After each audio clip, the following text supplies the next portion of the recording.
seated.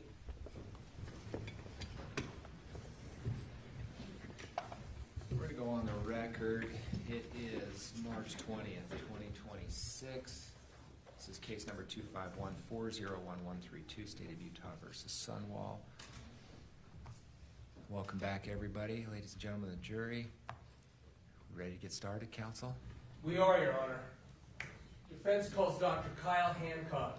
Thank you.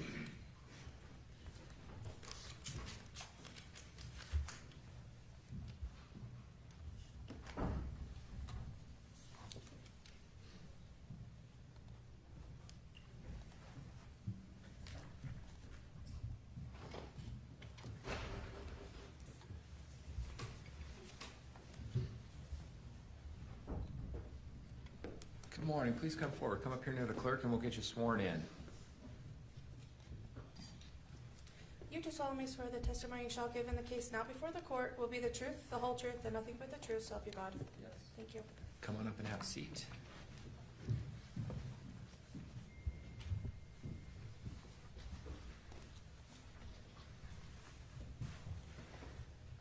Appreciate you being here. As long as you can keep that mic in front of you, we'll be able to make a good record and we'll all be able to hear. Thank you, Your Honor. Counsel. Thank you, Your Honor. Good morning, Dr. Hancock. Good morning. I'm going to ask what every witness has to be asked, which is for you to state and spell your name. Kyle Hancock, Hancock. Dr. Hancock, what do you do for a living? I am a licensed psychologist. I provide both clinical and forensic psychological services. How long have you done that? I've been licensed since the spring of 2010. And so, do you, let's get a little bit of a background on how you get to the point where you get licensed for clinical psychology and psychologist and a forensic psychologist. You're not a psychiatrist, right? I am not a psychiatrist. And I just said that word, so that's what I wanted to clear up. What kind of training and things do you have to do to get to that level? So I have a bachelor's degree in psychology. I have a master's degree in school psychology, and I have a combined clinical counseling and school psychology PhD. After I completed my pre-doctoral internship, I completed 1 year of postdoctoral fellowship, and after that I completed postdoctoral specialization training and supervision in forensic psychology. Do you also have a clinical practice? Yes. First, let's just describe what a clinical practice is and what it means and what you do. Yeah. Clinical psychology practice is where I basically help support people who choose to come and see me. Oftentimes they report life experiences that are unpleasant or challenging, and my job is basically healthcare. It's to assist them in finding ways to improve their quality of life. How long have you done clinical practice work? I've been licensed since 2010. I graduated in 2009, and so I was a certified psychology resident for 6 months under supervision, but I've been licensed since 2010. So you've seen people in the clinical setting since 2010? 2009. 2009? Yeah. And how big a part of your work and your practice is the clinical side, seeing people and assessing people and understanding people? That was the majority of my practice, 2009 through about 2020. I was working probably 35-ish hours a week most of the time. 2010, 2015 was probably closer to 40, 45. In 2020, I transitioned more and more into forensic psychology, and I'm now only seeing about 5 patients a week, 6 patients a week for the clinical side. Everything else since about 2020 has grown more and more into forensic psychology. Forensic psychology, can you help us understand what that means? Yes, that's where psychologists have a role in the lives of people who are somehow involved in a court system. So one of the things I do is help measure individuals' abilities and experiences when they report having disabilities that make it difficult or impossible for them to work. And in that role, my job is to identify what their abilities are and to give that information to people who make decisions about what supports they benefit from. Another role in forensic is I work with families going through divorce who are having difficulties deciding how to organize time with children and so forth, and I complete very comprehensive evaluations. I gather a lot of information, and I make recommendations to the court about what would be best for children in their family system. And another thing that I do is I work with people who are going through a legal process, either on the criminal side or the civil side, and I consult or provide expert testimony so that jurors or other finders of fact may have some information from my science that they may or may not find helpful as they consider the facts of a case. In that regard, if I heard you right, you've been involved in the court process through a variety of kinds of lawsuits, is that right? Yes, I started that in 2012 and it just got bigger and bigger. I think you said civil. Some are non-criminal court cases like divorce and custody and such. Yes. Have you been involved in your work in the criminal justice system? Yes. Have you been an expert witness? Yes. How many times? On average, I'm an expert probably 2 times a month, give or take, throughout a year. Now, some of your work in the criminal justice expert witness realm work and consultation that does not ultimately involve you testifying in court? Yes. And then sometimes you come and testify and you describe why and what information you may be called upon to give to a jury. Let's just talk about testifying. I mean, how often and how much have you testified to educate jurors? So testimony is when I say probably twice a month I'm in court as doing testimony. Not doing testimony, providing review of records or consulting on a case or giving feedback, that's probably a couple of weeks a month on average of some variety or another. And of course there are, in the criminal justice setting, there's 2 sides, right? Yes. There's a prosecution and a defense, and I'm going to clarify, do you testify and do you work with prosecuting entities and ultimately testify for prosecutions? Yes. And have you done some testifying for the defense capacity in actual court cases and court testimony?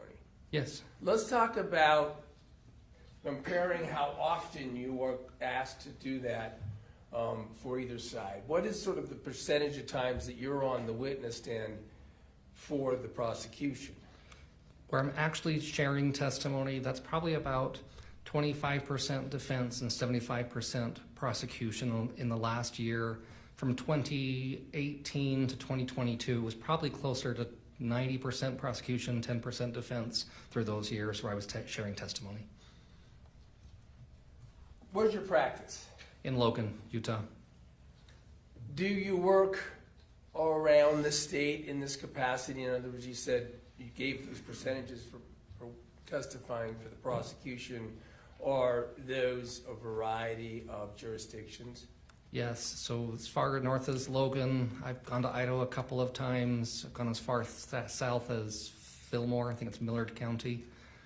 Mostly in 1st and 3rd and 2nd district courts most of the time.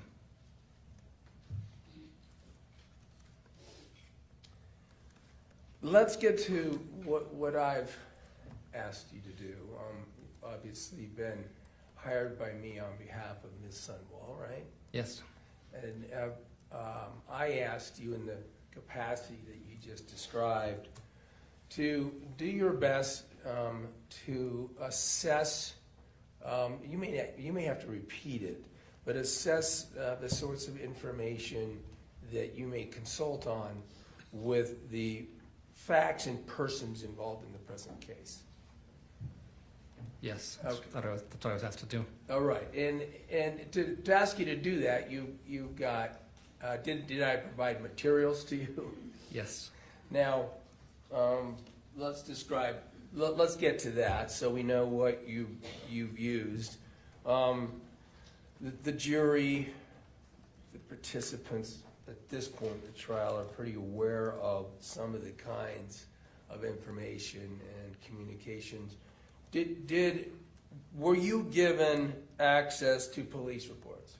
Yes, I have some police reports. I don't know what all is in the case file. I just know that I have some, yes. Do you have police reports that, among other things, contained the description by Detective Farney of what she was reviewing as part of 28,000 text messages between Meggan and a Kacee Terry? Yes, Were you also provided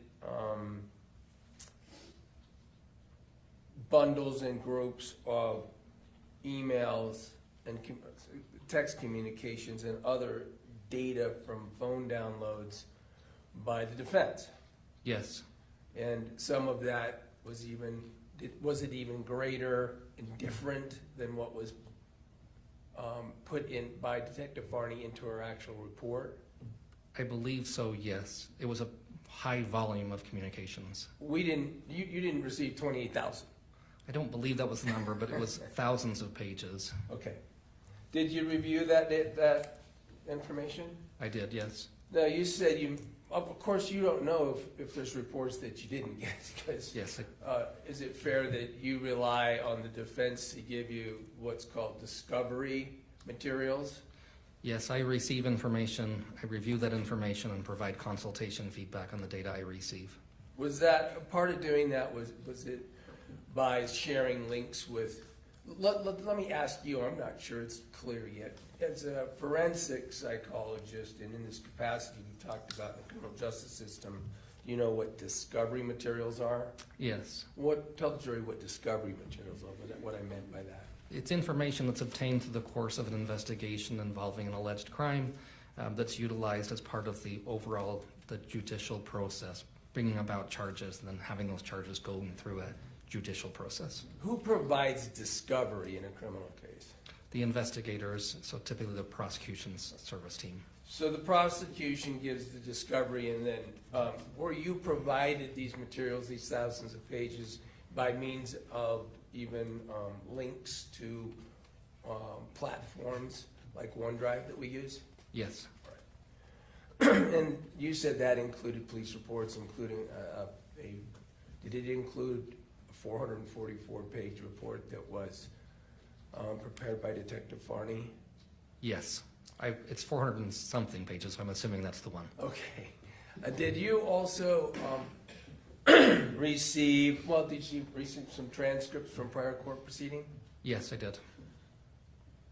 Did you receive, we talked about communications that were collected and presented in the discovery that were between Kacee Terry and Meggan Sundwall. But did you also receive communications that were pulled off of electronic devices, for instance, between these two, Meggan and Kacee, and other individuals? For instance, let's just focus on Kacee for a minute. Between she and other individuals that were on the phone? Yes, I reviewed communications between Ms. Terry and other individuals. Let's, for clarification and knowing what you used and looked at to render some of the information you're going to give about this case today, did you look at communications with Lee Randall? Yes. Renee Randall? Yes. Between, for instance, Kacee Terry and Michelle Tingy? Yes. Well, I do this, I just gave those names because the jury's actually heard those two testify, that being Lee and Renee. Do you understand those to be Meggan Sundwall's parents? That's my understanding, yes. Then Michelle Tingy, I don't know that we've heard much about her. Did you understand her to be a friend of Kacee Terry's? Yes. And so you were able to see some of the way Kacee Terry communicated with Michelle Tingy? Yes. How about Christian Clements? Yes. I don't think we've heard much in this trial yet about that. It was Christian Clements, a friend of Kacee Terry's, apparently. That's what the communications would indicate. Now, I think we have heard some things. Did those communications indicate to you that she was involved in drug transaction with Christian Clements? That was what the communications would appear to indicate to me. There were frequent discussions about use of or acquisition of drugs or illegal substances. Then, how about Mark Farnsworth? Communications that existed with a Mark Farnsworth? Yes. A Kacee Lyn. Yes. And I think there's been some discussion here, but did you understand that to be Kacee Terry's aunt? That's my understanding, yes. And the Kylie Clark. Yes. Kylie, you understood to be Kacee Terry's sister? Yes. Did you look at some text information with a Kacee Tanner? Yes. Do you understand Kacee Tanner to be Kacee Terry's sometimes husband? My understanding is they'd previously been married and divorced, yes. There were, let me just go through for the interest of sort of time. Were there other people that you were able to that might be acquaintances or friends of Kacee Terry's as well that you would review towards the ends of being able to give the information we're going to ask? There was also someone named Sue. There was reference to someone named, I believe the name on the communication was Liza Rue.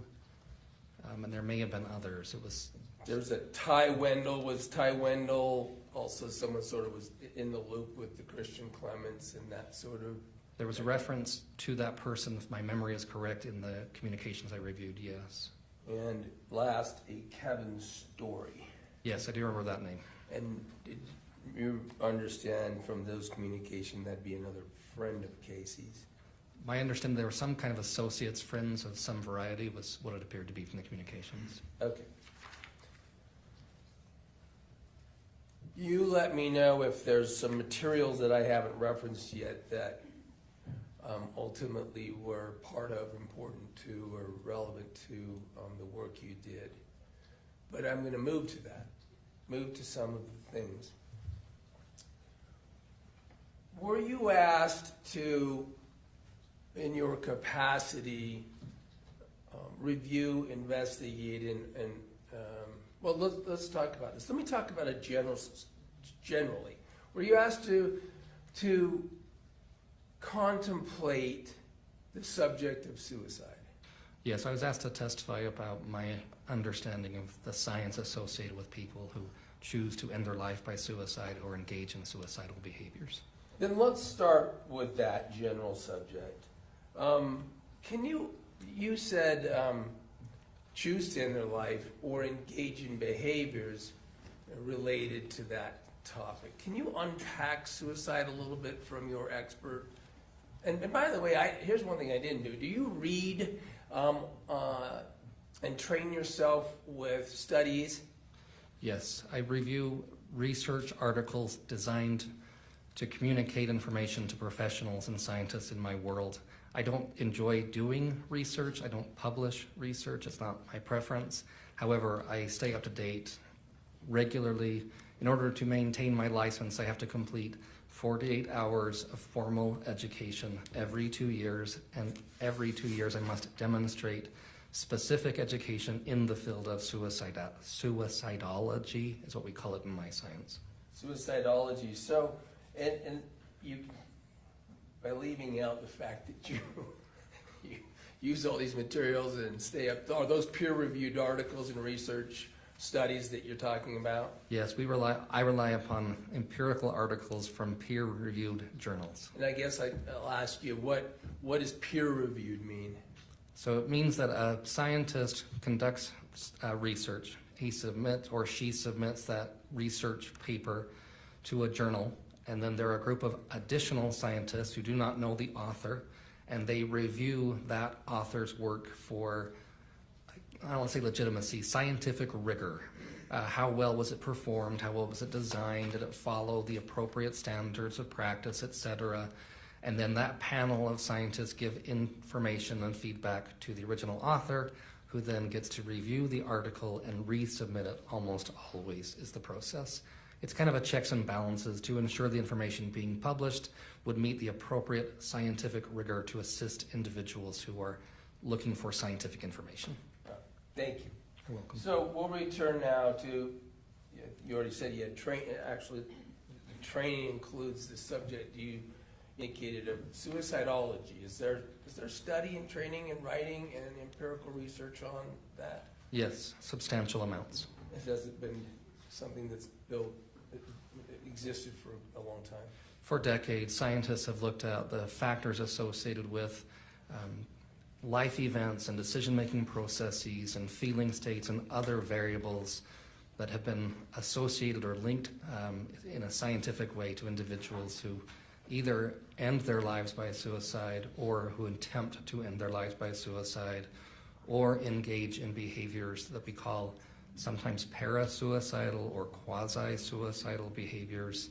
It's a really big topic in my science, is the short version. Is it tricky too? There's a lot of complexity, there's a lot of nuance, there's a lot of details. It's a tremendous amount of science.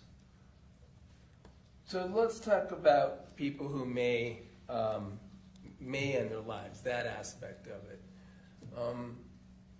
Are there a lot of variables and a lot of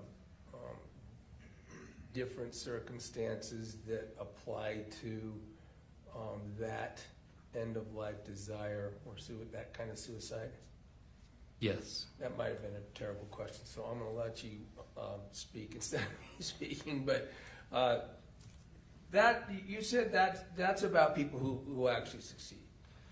Yes, so the motivations for a person who succeeds or completes the end of their life by suicide. Is that involves sometimes behaviors that are sudden?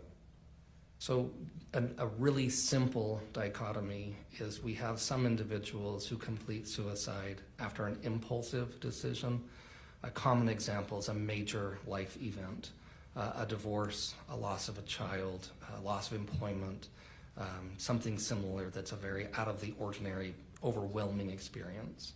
And we have other individuals who complete suicide who do so after having contemplated and planned through the process of deciding in advance that they choose to end their lives by suicide. You had given some examples of the life event related. Is shame part of that subject? That's one of the variables. If there's an experience where someone's been discovered, something that's been revealed that would be embarrassing, that the person feels overwhelmed, emotion would be the hypothesis we would generate that they may choose to end their life by suicide. You mentioned that there are some other suicide-related subjects, and I think you said quasi-suicidal behaviors, parasuicidal behaviors, and we are, of course, going to need you to unpack that. Sure. So a parasuicidal behavior is something that would be in the realm of a self-harm and may lead to or look like a suicide behavior. This would be, an example would be a superficial cut on one's arm or even one's neck. Oftentimes these behaviors serve the purpose of other than choosing to end one's life intentionally by suicide. Oftentimes these are behaviors where people report that they're seeking a need to be met. Caring, appreciation, kindness, compassion, feedback from others or involvement, a loss of relationship or a fear of people going to not believe me, etc. And so they engage in a behavior that's in the realm of harming oneself. However, it lacks the intent and it lacks the lethality, the means necessary to end one's life. And that's parasuicidal behavior patterns. So it's in the realm because it presents features but is not, if I understand you, in fact a person who's intending to ultimately end their life. Yes, and that's revealed both with the behavior itself, it is in the nature of the behavior. A specific example is very, very few people end their life by using a knife to open an artery. And when they do, there's a very specific pattern involved. And when people engage in parasuicidal behavior, they often will use a knife to create superficial cuts in a way that is almost impossible to end one's life. Does that behavior also sometimes include like ingestion of drugs or things like that? Yes, so especially among females, the research indicates quite clearly that a person may take a substance, a medication of some variety, that would create an adverse effect like nausea or dizziness or even potentially loss of consciousness. And in other situations, it can be a non-lethal. I've had people come to me and we've read research articles about people who take an excessive amount of one particular medication that would not result in the loss of life. I think quasi-suicidal was the next sort of subject on this point. So this is a step closer, so to speak, toward a behavior that would actually be sufficiently lethal to end one's life. So rather than a superficial cut going the wrong direction, so to speak, this would be a deeper cut requiring stitches going the correct direction. This would be, an example would be a person who, in one research study that I read, and in another personal experience in my practice, would present a set of circumstances in which the appearance of death by hanging was imminent, but would have safeguards in place to ensure discovery of the behavior. So an example might be the individual would create the noose, the system already, so to speak, or have the appearance of being ready and standing on a chair 5 minutes before someone's going to come home.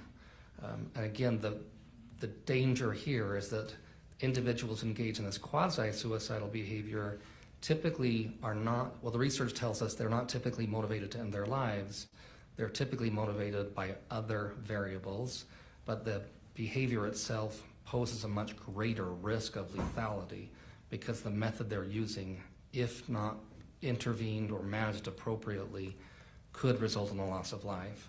Another example would be a person who overdoses on a medication cocktail that would be either sufficiently lethal or very nearly lethal, but does so in the presence of another person.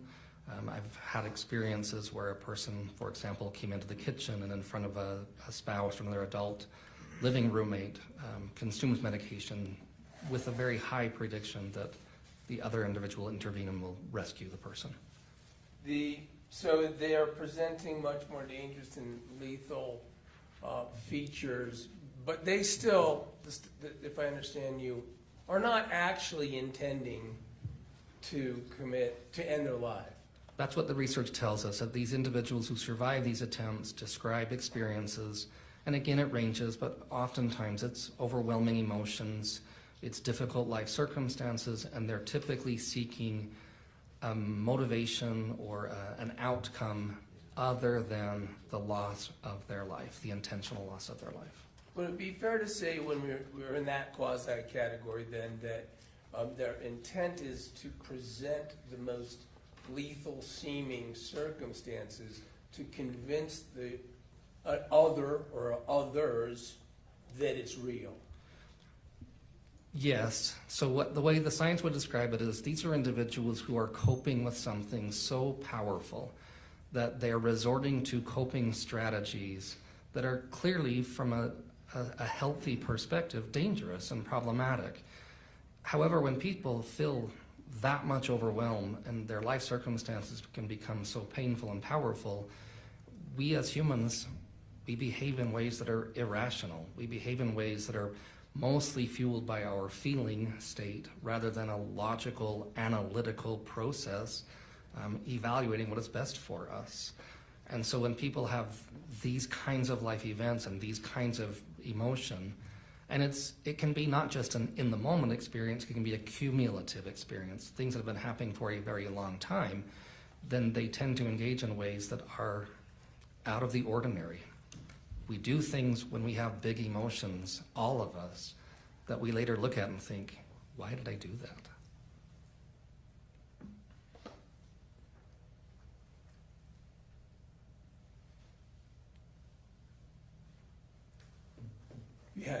You said you had even some personal experience in your clinical practice of tragic outcome of a quasi-suicidal behavior, unfortunately resulting in an actual death.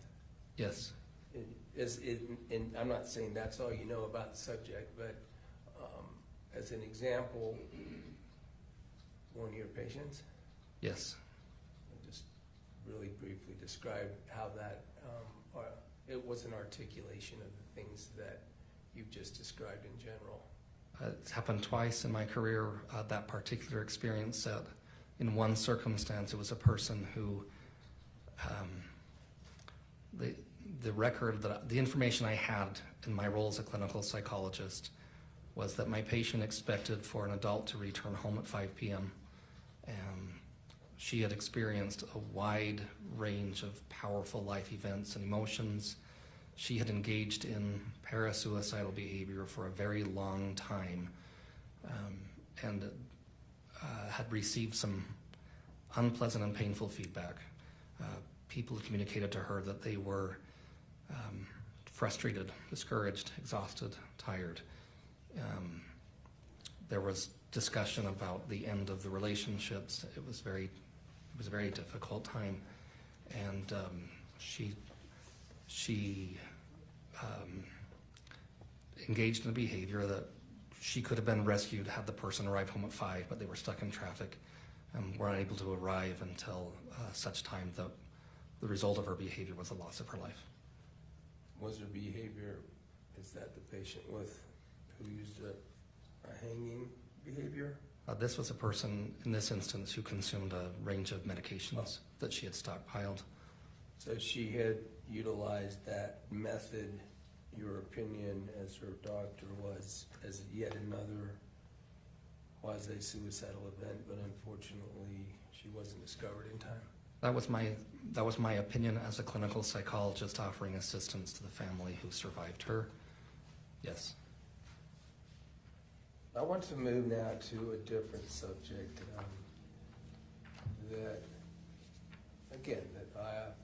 I have hired you to consult with, and that is behavior patterns of individuals, relationships, and that sort of thing, right? Yes. In particular, was I asking you to consult with with us, on this, in particular, sort of the personality traits, if you will, behavior patterns of, in particular, let's Meggan Sundwall and Kacee Terry. Yes. Now, we had already indicated that, was that the bulk of the information you got from the communication, the communications that were documented? Yeah, the majority of the volume of the communication between Ms. Sundwall and Ms. Terry. Also, in the materials you got, were you able to learn about, for instance, Meggan Sundwall and other people, because there were interviews with friends, family, and other people associated with them? Yes. So were you able to learn as much as you could? Granted, is it fair to say that I don't have infinite resources to pay you to work on this all day? I would assume that would be the case. Okay, so as we tried to streamline or narrow the subjects, were you able, do you think you got enough information to have some basic opinions and conclusions about, in particular, the nature of some personality traits and characteristics, let's say, of Kacee Terry Yes. and Meggan Sundwall? Yes. And important, did I ask you to focus as well on the relationship based on the information you had between the two and the nature of this forensic context? Yes. Now, we already established you're not a psychiatrist, I am not. and I did not ask you to interview Meggan Sundwall, right? I have not. And I did not, well, and obviously you've never met Kacee Terry. I have never met Ms. Terry. And so in fairness, are you relying on the materials and written information and information given to you by the defense to render your opinions and conclusions? Yes. Do you feel, though, maybe I already asked this, I'm sorry if I did, do you feel that the material was sufficient to reach some of these opinions and conclusions? I believe I can formulate opinions based upon the observations of the behavior. It's written communication. In my world, we still think of this as behavior that helps me identify patterns of relating with people, patterns of, we call them personality traits or characteristics that took place over time and across different relationships, yes.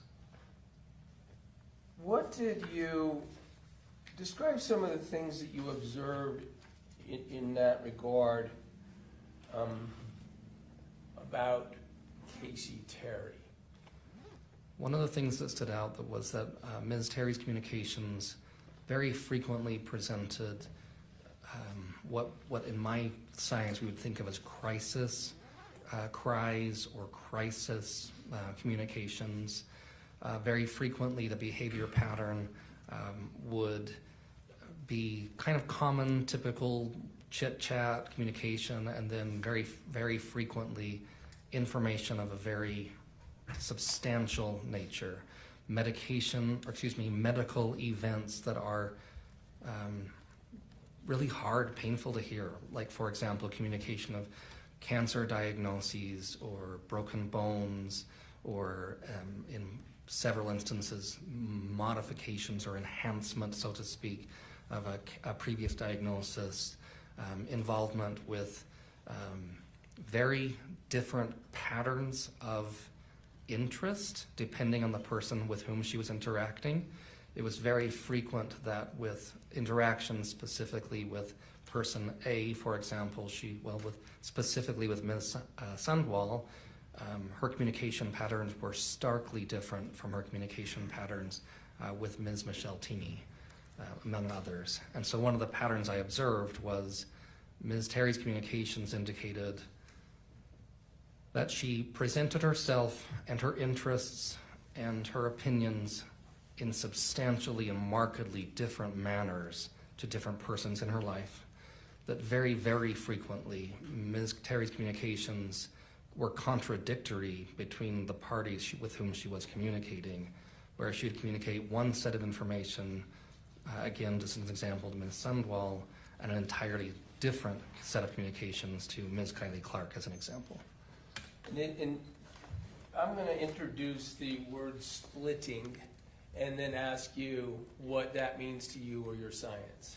Yeah, so splitting behavior is a common pattern of behavior where an individual orchestrates and organizes relationships that function to keep two people separate and independent of each other and almost always at odds with each other.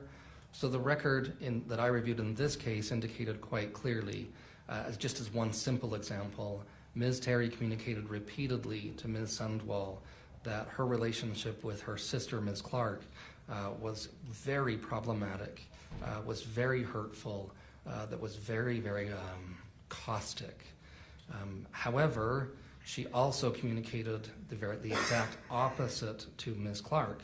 To Ms. Clark, Ms. Terry communicated repeatedly that Ms. Sundwall was a very devious person, was a very harmful person, that she saw only her own selfish interests. In a simplified version, she sort of put Ms. Clark in one extreme and Ms. Sundwall in the other extreme, and it serves the purpose this type of behavior typically serves the purpose of preventing these two individuals from interacting, and most often this is a coping strategy we see when people experience symptoms often associated with fear of rejection or abandonment, who experience life events that leave them feeling very vulnerable or very sensitized to emotion, and they develop coping strategies to respond to these life events in ways that work rather well, which is what splitting does. It accomplishes the goal of me getting my needs met from person A and from person B, and many times it serves as a way to kind of hedge my bet that if person A somehow leaves my life, I still have person B, or the reverse. You abused person A and B, but to go back to some of the names of other people you saw communicate, was this splitting behavior, did it exist with the others or some others? Yes, I saw the same pattern with the communications with Ms. Michelle Tingey, with Meggan's parents, Mr. and Mrs. Leanne, and I'm so sorry, I forgot Randall, I'm sorry. I saw that behavior pattern as well, and manifesting in those. The communications I reviewed with Mr. Kacee, I can't remember his last name. Tanner, I apologize, indicated a similar pattern where many times throughout the communications, and it was years of communications, this pattern was manifest with different people in her life where one person received one set of information, another person received almost an entirely contrary piece of information. And again, so this splitting, would be fair to say it's sort of like spokes, but no tire. Yes, that's a common way we describe it, is if I'm the one doing the splitting, I sit at the hub, and I keep everyone on their independent spoke away. Again, it's a coping strategy to avoid being hurt by rejection or by people discovering things about me that I find embarrassing or uncomfortable. On the outside, it obviously looks problematic, and it is problematic, but for the person experiencing the symptom, most people engage in this behavior as a way to cope with something they're experiencing that's very painful. Even though its behavior is problematic, that's what we call it a maladaptive coping strategy. It works rather well. You said, and I get that, so the person in this case, we're talking about Kacee Terry, is engaging in this to cope, but is hurting. I would hypothesize that was her reason. I have to be cautious that I didn't interview Ms. Terry. So the patterns of behavior that she demonstrates are consistent with the patterns we observe in research or in people I've treated. I just want to be very fair. Right, you're not, fair enough. On the pattern of, and on this feature of this coping strategy, can it be effective for people who are engaged in that behavior? That's one of the problems with this behavior pattern, is in the short term, it's really effective. It works rather well, and it facilitates the person having those needs met rather immediately. And it can last for a very long time. And that's why it gets used over time and across different relationships. And then another pattern we tend to see with individuals who demonstrate similar patterns is once discovered, they tend to terminate relationships rather quickly. They do a process we often call vilification or idealization. What this looks like is, at one moment, this person's the best ever. I can't imagine living without this person. They're amazing. And the next, they're the worst person ever. I want nothing to do with that person. And so we rely very heavily or we pull away very quickly. And this is a similar maladaptive coping strategy that can play into the splitting behavior. You said that can go on for a long time. I mean, do these people ultimately have to also manage the notion that they'll be discovered? There's always that, the research tells us that individuals who demonstrate these symptom patterns always describe that experience set. However, most of the time, individuals with similar behavior patterns are so focused on the meeting of one's immediate needs, they have a tremendous amount of difficulty waiting and being patient and considering the long-term ramifications of their behaviors. So they get so focused metaphorically on what's here now in front of me that whatever might come later down the road, it will be dealt with at some point. It's not relevant nearly as much as what's happening now. And over the course of sort of maintain this coping strategy and this splitting, does the research suggest that sometimes it needs to be energized or sort of increased to maintain the effectiveness? Very frequently. Very frequently. It's similar, we talked about the moving from a parasuicidal to a quasi-suicidal, that in order to maintain the experience of the relationship and the closeness of the relationship pattern, individuals with these types of symptom patterns will often up the ante, so to speak. They amplify the intensity or frequency or the length of their behavior patterns, because one of the primary factors is reducing the risk of losing a person in their life. Individuals that demonstrate these symptom patterns are often highly sensitive to the experience of someone not supporting them or believing them or caring about them in the way that they desire to be cared or believed in or looked after. And so most of their efforts are geared toward reducing the risk of loss. And so in order to do that, they will often go to great lengths. In this specific case, one of the things I noticed was that in the communications between Ms. Terry and Ms. Sundwall, much of her communication descriptions were associated with adhering to religious tenets and following a faith system devoutly.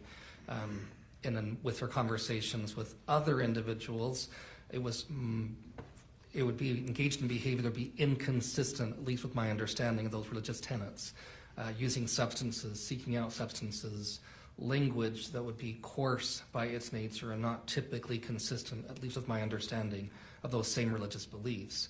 So as an example of using sort of one strategy with Ms. Terry, with Ms. Sundwall, and a very different strategy with individuals who are struggling with substance use behaviors.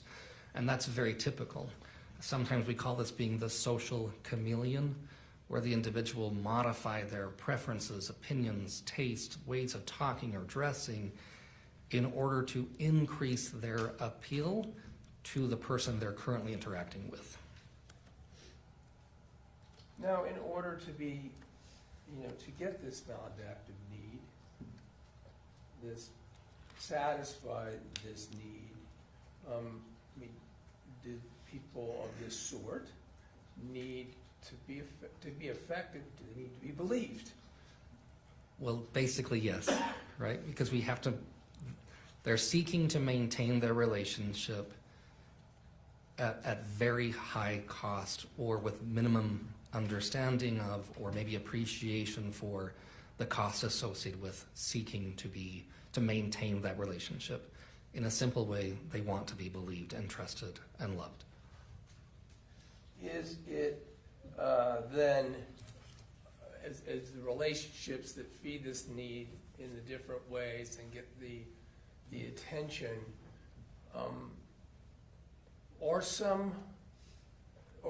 do they tend to be being used in connection with people whose personality will also be effective in the relationship structure? Yes, so part of that social chameleon is these individuals are often very, very effective at reading people, understanding their personalities and their characteristics and traits, and then adapting accordingly. In a really simplified way, if a person who experiences these kinds of symptoms comes across someone who's rather shy and reserved and quiet, it would be really quite common for the person experiencing the symptoms to accommodate. So that would may be being shy and quiet, or it may be being fun and outgoing. Whatever works, whatever serves the purpose of acquiring that relationship and maintaining it. And that's a very common feature set. Now, let me move to the discussion in particular of what you observed in the relationship that she ultimately built and developed and engaged in with Meggan Sundwall. Did you see? Now, you never but we already established, you've never tried to use an instrument to test Meggan Sundwall's personality, right? I have not. You're not here to render some sort of personality characteristics for either of these any of these individuals, right? No, I'm solely describing the behavior patterns. In terms of the behavior pattern, did you have conclusions or opinions about whether or not and how Kacee Terry was effective in that relationship in meeting her needs? With Ms. Sundwall? Yes, with Ms. Sundwall. Yes, I have an opinion there. And sort of describe what you saw there and why you thought it would be effective in that regard. So they observed the behavior patterns and the communications between Ms. Sundwall and Ms. Terry reveal a pattern in which Ms. Terry frequently seeks out and increases the chance of receiving nurturing, caring, compassion, investment, and Ms. Sundwall regularly engages in a similar provision of those things. In an oversimplified way, it can be Ms. Terry seeking out compassion and comfort, and Ms. Sundwall frequently administering that. That's observed in the communication patterns describing sharing of gifts, sharing of time. They refer to each other with terms of endearment on a regular basis. There's clearly instances in which Ms. Terry also generously shares resources with Ms. Sundwall as well. But it's very clearly I don't want to say a patient caregiver or a child parent, but a dynamic in which one person is seeking nurturance and the other person is clearly providing nurturance.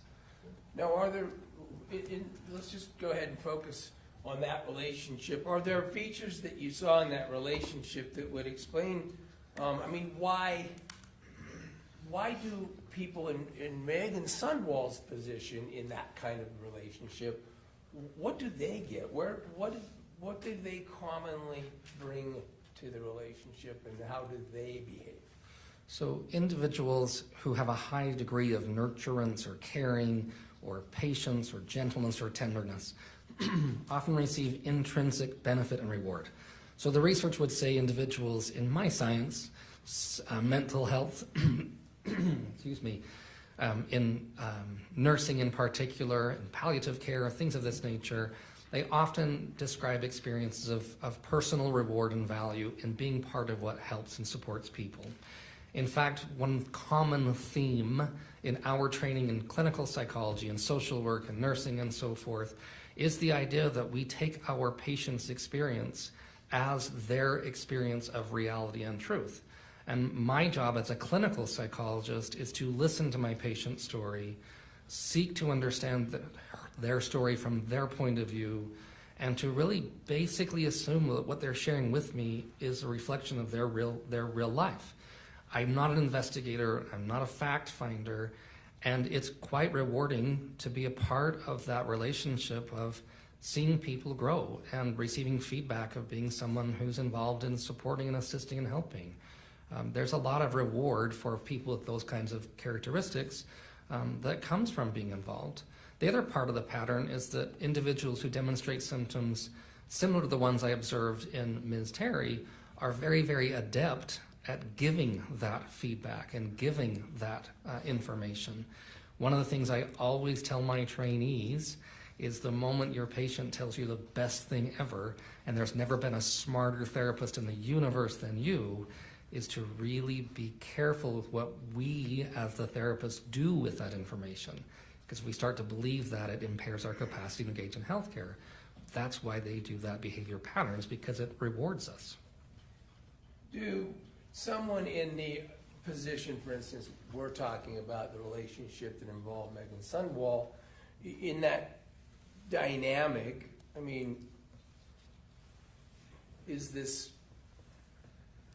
what do they do potentially with with behavior that might otherwise be contrary to their belief and their personality trait set? To describe that a bit.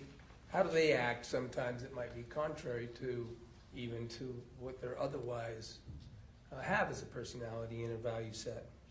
So, an oversimplified version, I think about when I was dating my spouse, and I was giddy in love, so to speak, and she could do nothing wrong. And we've been married for a little while now, and she's an imperfect and wonderful person. But in that state of emotion, my acknowledgement of common, typical human experience was very shaped by my emotional experience. And when individuals are operating mostly by what they're feeling, we as humans don't do a great job of thinking thoroughly and clearly. And what that does with our behavior is it encourages us to not attend very well, not pay attention to, or even to dismiss indicators of, wait a minute, this is not what I normally do. A silly example I use is when my spouse and I were courting, we went to Cold Stone ice cream. We were in college, I had no money, but I bought her a Cold Stone ice cream cone, and we didn't buy another one for probably 20 years because I couldn't afford it. But at that time, I didn't behave according to my financial consciousness self. I was giddy in love. And so it's a metaphor for what most of us humans do. Now, the ultimate nature of this relationship in this case, including the culmination or the end of it, is quite serious. Do you agree that you saw some quite serious features of this behavior pattern and maladaptive behavior issue? The number, the frequency, the severity of the behavior patterns that I observed from Ms. Terry's communications would fall within the severe range of a person who demonstrated similar patterns who came to see me. And on the same seriousness and level, is the length of time that this occurs, how does that affect and generate energy or momentum? So we call that a cumulative effect. People often, we have an experience that our science calls cognitive dissonance, is one way to explain it. If I've been, simply put, if I've been paying on a car for the last 5 years, it's my dream car, and I really love this car, and I put in so much effort, and I've repaired it repeatedly, I stopped thinking about, it cost me more to keep this car going than the car is worth. I'd be further ahead to simply give the car away than I would be to continue repairing and putting money into this car. And in a relationship, we can do the same thing, any of us. I have tried so hard for so long. I'm so invested, so involved. This is specifically amplified by the number of deception behaviors and the intensity of the deception behaviors that were discovered. That pattern of deception primarily serves the purpose of amplifying emotion. And that emotion investment over time grows exponentially. And it makes it more and more and more difficult for us to accept indicators that would be inconsistent with our conclusions. We explain them away, or we justify them away, instead of being more inquisitive or more scientifically minded, is a simple way of putting it. Let me talk a bit, if you could, about how that might reach something that I think may be referred to as a sort of savior complex. Describe that, if that's a thing, Yeah. and what it means and how it might apply, of course, for an assessment of this case. It's a pattern we see in healthcare workers on a pretty regular basis. It's a belief system and a behavior pattern, so to speak, in which a person comes to the conclusion that if I'm the example, I'm the only one who has the capacity, the technical expertise, the willingness, the emotion to take care of my patient. In my world in clinical psychology, some professionals get in trouble, they make errors because they seek to support their patient in a way that is unethical and inappropriate. Like, for example, showing up at their house to dispel an argument between spouses. That's a gross ethical violation. But the goal is I know so much about you, and I've taken so much care of you, and no one else loves you, and your spouse is horrible because you've told me how horrible your spouse is, that if I don't do this, I'm going to be complicit in your harm. So the idea for individuals who have these kinds of belief systems is they engage in a behavior mostly fueled by the emotional conclusion that I'm here to take care of you and save you, and nobody else can, only me. I'm the only one capable. So not only must I take care of you, but if I fail to take care of you, then unfortunately I'm complicit in your harm. And that's very difficult for someone who's a caregiver.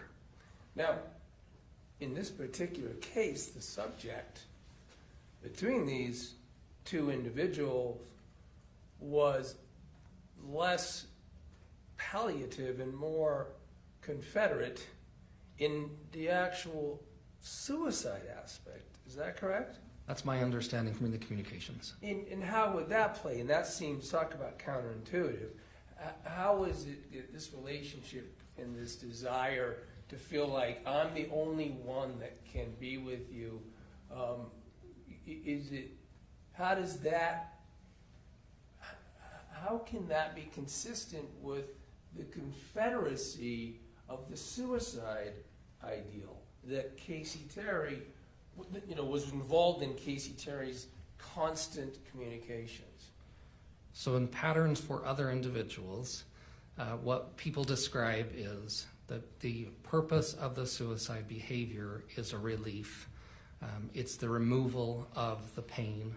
It's the reduction of their impediment or impairment on other people's lives, that they perceive or describe the purpose of that behavior as a removal as opposed to the presence of a painful event. And so by engaging in the removal of something dreadfully unpleasant, it facilitates the conclusion that I'm doing good. It's a simplified way of saying this. So that if the idea is that the desire of, in this case it would be Kacee Terry, but someone in the literature that studies in this dynamic, the desire to be free from misery is the savior complex for somebody who's a confederate or an associate or close one and only that can be part of that subject? That's one of those that show up. Another is the fulfillment of the loved one's wishes. There have been other studies and other examples where in one study I recall it was an elderly couple who didn't want to be a burden and this is all, of course, research gathering and theory development after the individuals were deceased. They made a pact and wrote a letter to their children where they decided one person to end the other person's life and the other to end their life by suicide. And they talked about it as we're the only ones who can do this for each other, and so we're fulfilling each other's wishes by removing ourselves from this burdensome role we've taken. So the notion is that this caregiving person is actually in this counterintuitive circumstance that they think that being in their role of assisting and relieving pain is the feature that becomes a savior aspect. That they become an advocate. They become the one who can rescue. They're fulfilling the wishes of their loved one by adhering to their request or something similar.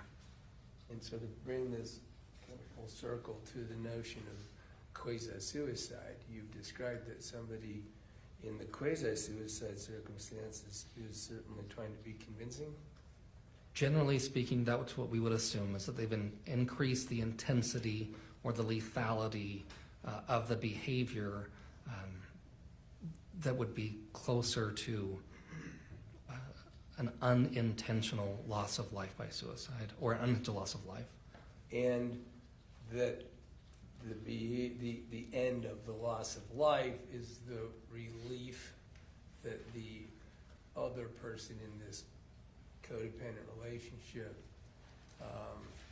is idealizing as the ultimate comfort.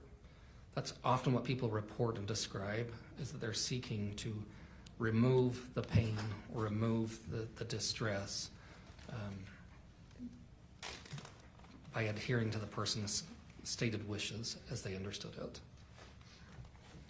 You had mentioned cognitive bias in some of those terms. Let me turn to another feature in subject, and that is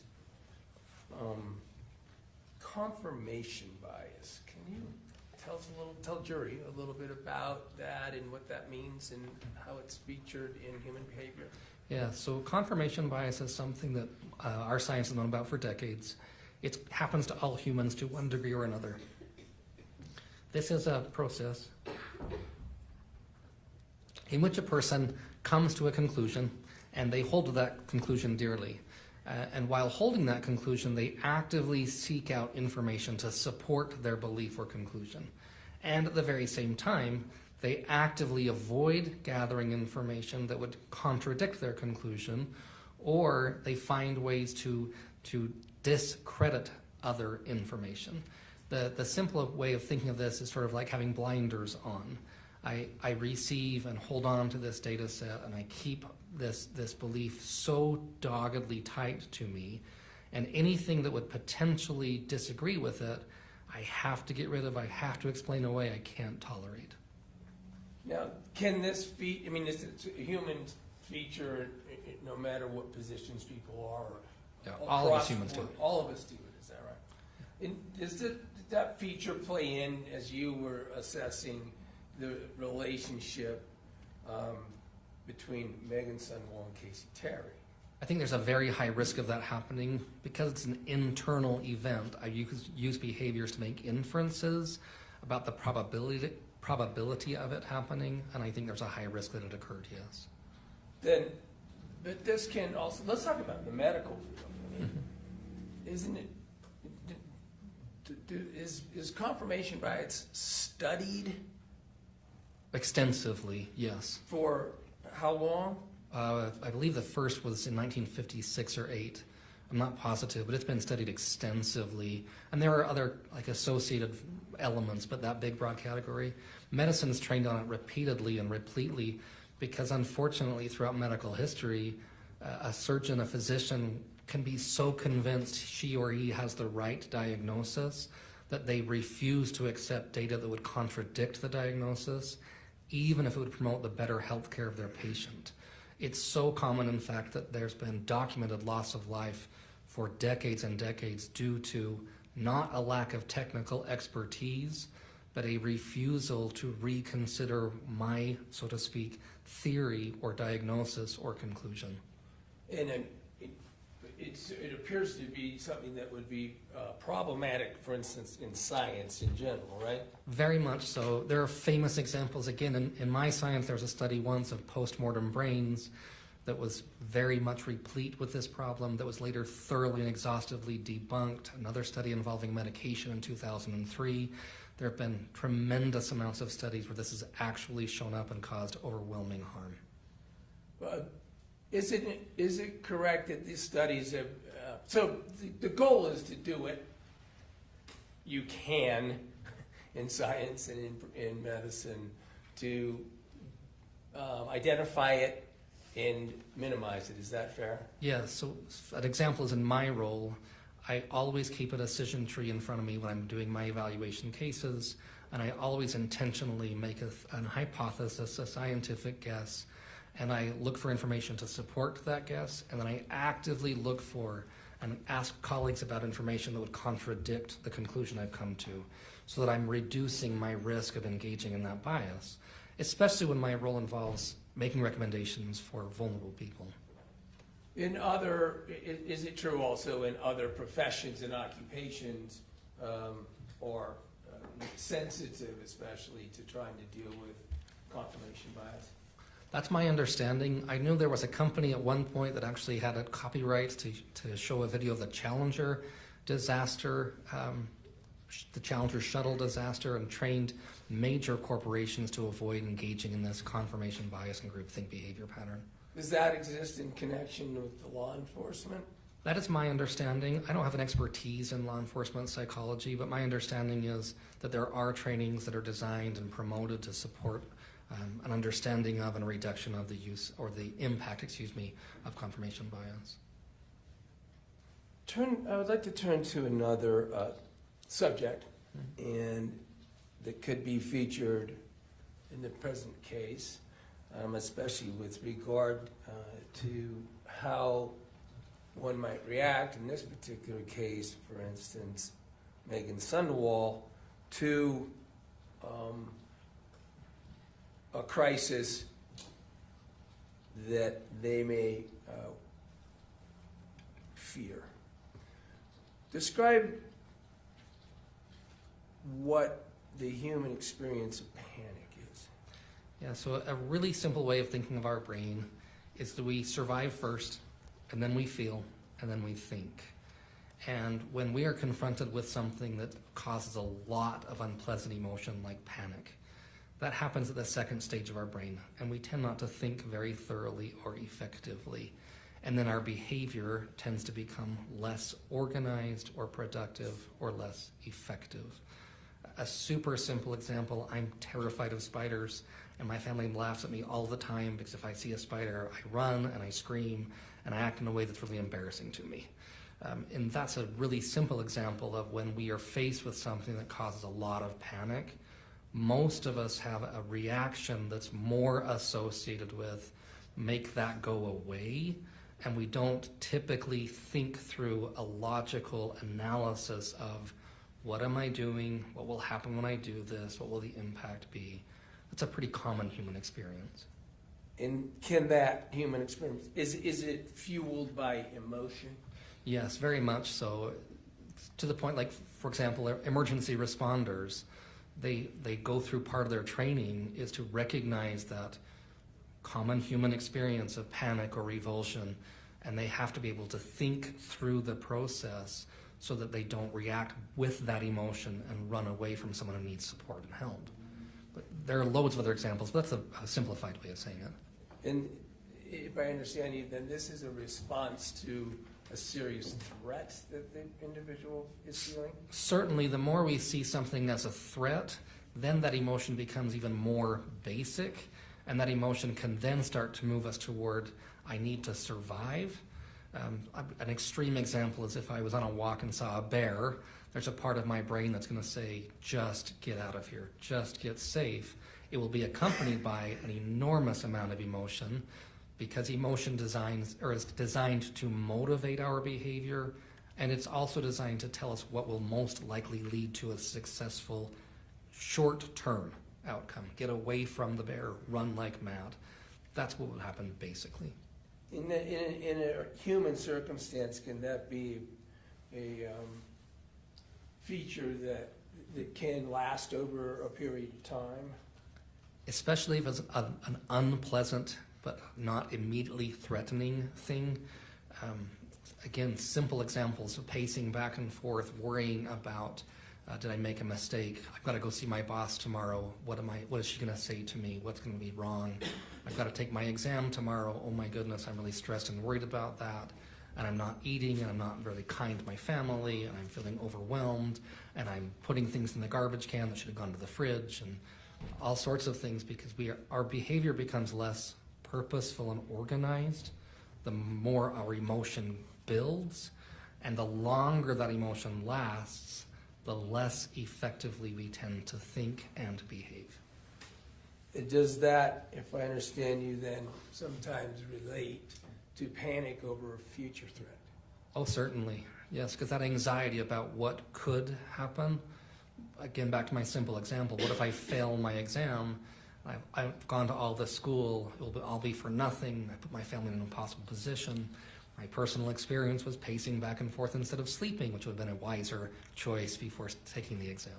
And then I take it sort of the further away but still significant fear of threat.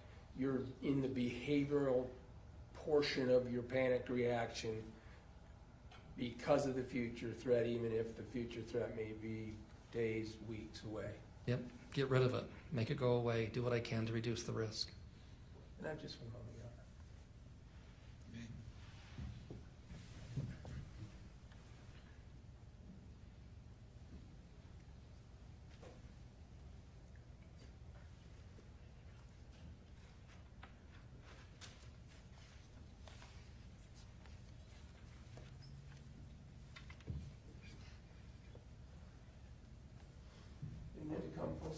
again, full circle on this case.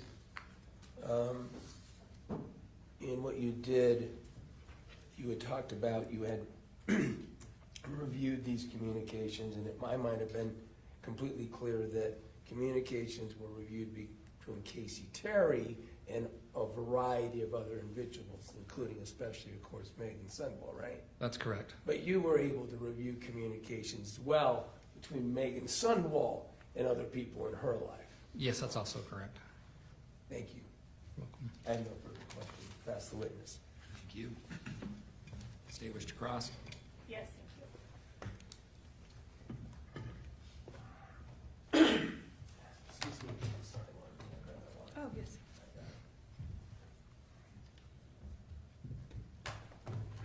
Good morning, Dr. Hancock. Good morning. You and I have met before over Zoom. It's nice to did. meet you in person. Nice to meet you too. Mr. Williams covered much of this with you already, but just to clarify, you obviously never treated Kacee. She was dead before you got involved in this case. That's correct. I've never treated Ms. Terry. So you never evaluated her clinically. I have not. You never administered psychological testing to her. No, I did not. You never met with the defendant, Ms. Sundwall. That's correct. I did not. Similarly, never gave her psychological testing. Yes, that's right. You'd agree that in assessing personality or dynamics of people, it would be ideal to actually meet with the people. Depends what we're trying to accomplish, but generally speaking, if we're completing a measure of personality functioning, yes, we administer formal measures to describe a comprehensive understanding of the way people see the world, relate with other people and with themselves, and that's typically done in person. So that would be ideal, but obviously you didn't do that in this case, but you reviewed a lot of communications. Yes, I was asked to review communications to identify any patterns of behavior. You didn't review, you were given many of the text messages, you didn't review all of them. I reviewed the best I could. I certainly didn't review every single one, no. Yeah, there's certainly a lot of them, about 29,000. Yes, ma'am. You are a psychologist, you're not a medical doctor. I am not a medical doctor. I have a PhD. I'm a psychologist. I want to talk a little bit about Kacee. You described in direct that a lot of Kacee's communications, particularly to Meggan, were about crisis, medical emergencies. Is that fair? Yes. I believe you said that Kacee also engaged in modifications or enhancements of diagnoses. Yes. Does that mean that she often fabricated or exaggerated, in your opinion, what was happening with her medically?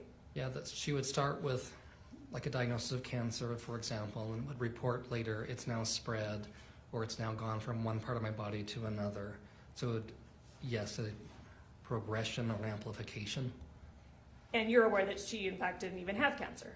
That's what I read in the record, was that she did not have cancer. Are you familiar with something called Munchausen's, or I think what now in the DSM-5 is referred to as factitious disorder? Yes, I am with both. This is a condition where people fabricate or exaggerate medical ailments, primarily for attention, right? Primarily for some emotional need, including attention, yes, that's right.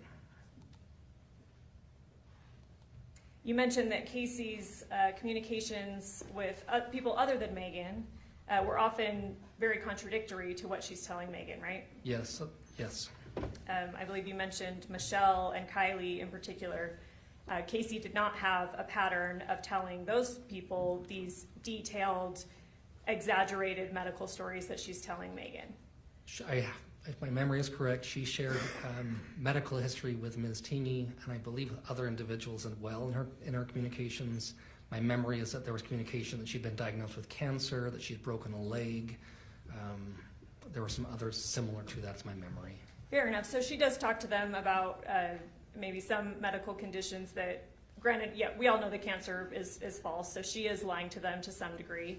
But she doesn't have the same pattern of engaging in heavy discussion of exaggerated medical problems with Kylie or Michelle. I didn't observe that with Kylie as much, and with Michelle less. There were other topics that were discussed more frequently in my review of those records with Michelle. And she didn't reflect suicidal intent with anybody other than Meggan. I cannot remember all the details on that. There were so many reviewed. I can't remember if she mentioned it, but certainly it was more commonly discussed with Ms. Sundwall than it was with the others, yes. Excuse me.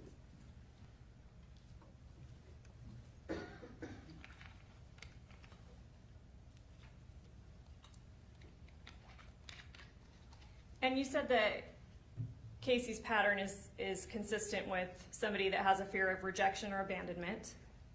Yeah, so individuals who demonstrate similar patterns of behavior often have significant fears of rejection or abandonment. Consistent with Kacee seeking attention. That's also an associated feature set. And you stated that this is a coping mechanism for people like Kacee, people that demonstrate these patterns, that allows them to get their needs met through different people in different ways. Yes. You talked about Yes. splitting, Yes. and that's that concept, right? You're telling person A something, person B something different, because you stand to gain different things from either individual. Yes, in part. And you mentioned that a lot of what factors into this pattern is a desire to not lose a certain person in their lives, not lose a source of attention or comfort or care. That is one of the feature sets, yes.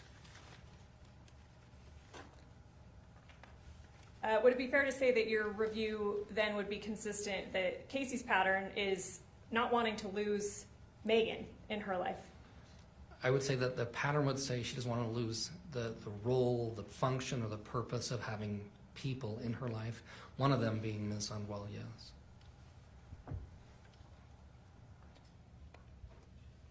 You mentioned in direct that, and correct me if I'm misquoting, you said once discovered, maybe this splitting behavior, someone can engage in villainization, which would include cutting off somebody or telling other people that they're now an awful person and they don't like them anymore, something like that. I would say that's not necessarily that order, just that there are two different things there. Once discovered, people will often either go to great lengths to save a relationship and go to great lengths to salvage the relationship the best they can, or they kind of close up doors quickly and powerfully and come to a rather abrupt cessation of the relationship. And then we have this pattern of vilification or idealization. That's somewhat separate. That happens throughout for many individuals who demonstrate patterns of behavior similar to those I observed in the communication pattern from Ms. Terry.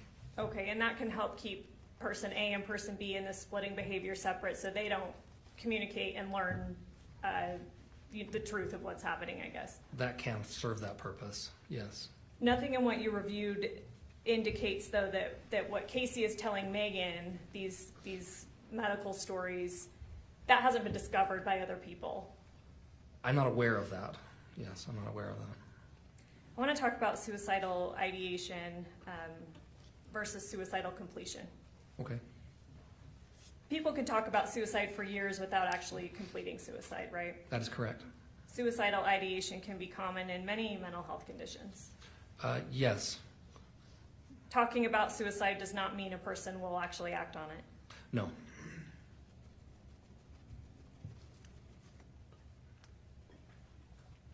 Expressing dramatic or fluctuating intent can also be common when somebody's talking about suicide. That's less common when discussing suicide, but that is one of the features associated with suicidology or suicidal ideation, yes. Ambivalence in potentially suicidal people or people who are talking about suicide can be extremely common. People often demonstrate ambivalence in whether or not they intend to end their life or they're considering it. That happens regularly, yes. In fact, many potentially suicidal people both talk about wanting to die and wanting to be stopped, or internally they're wanting to be stopped. Many people who survive suicide attempts or who report having experienced suicidal ideation describe that very process, yes. You talked a little bit, I think you made reference to someone making a superficial cut on them versus a cut that would actually have a chance of killing them. Yes. Is that fair? So correct me if I'm wrong. I've heard of this before too, and I've heard that if you make horizontal cuts on your wrist, that's less likely to medically kill you. That's that correct, right? yes, ma'am. Versus if somebody makes a cut vertical, that might mean that they're more serious. There's a higher probability of loss of life by suicide if the cut is vertical up the arm than if it's horizontal, yes. Okay, I wanted to clear that up because you had made reference to that. I wanted to make sure I was understanding that correctly. Have you heard of the term cry for help? Yes. What does that mean for you?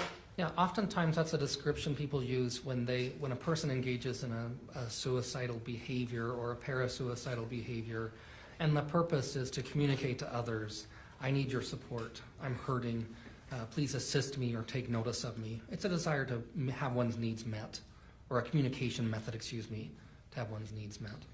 And in fact, that could be, and well, I won't go that far yet, but that could be, I need help, I'm hurting, please stop me from these suicidal, maybe parasuicidal behaviors. Yes, for some individuals, that cry for help function is please stop or assist me in stopping the pain that I'm experiencing or the distress I'm experiencing. Yep. Which doesn't necessarily mean please help me accomplish suicide. Right, that'd be contrary for some individuals.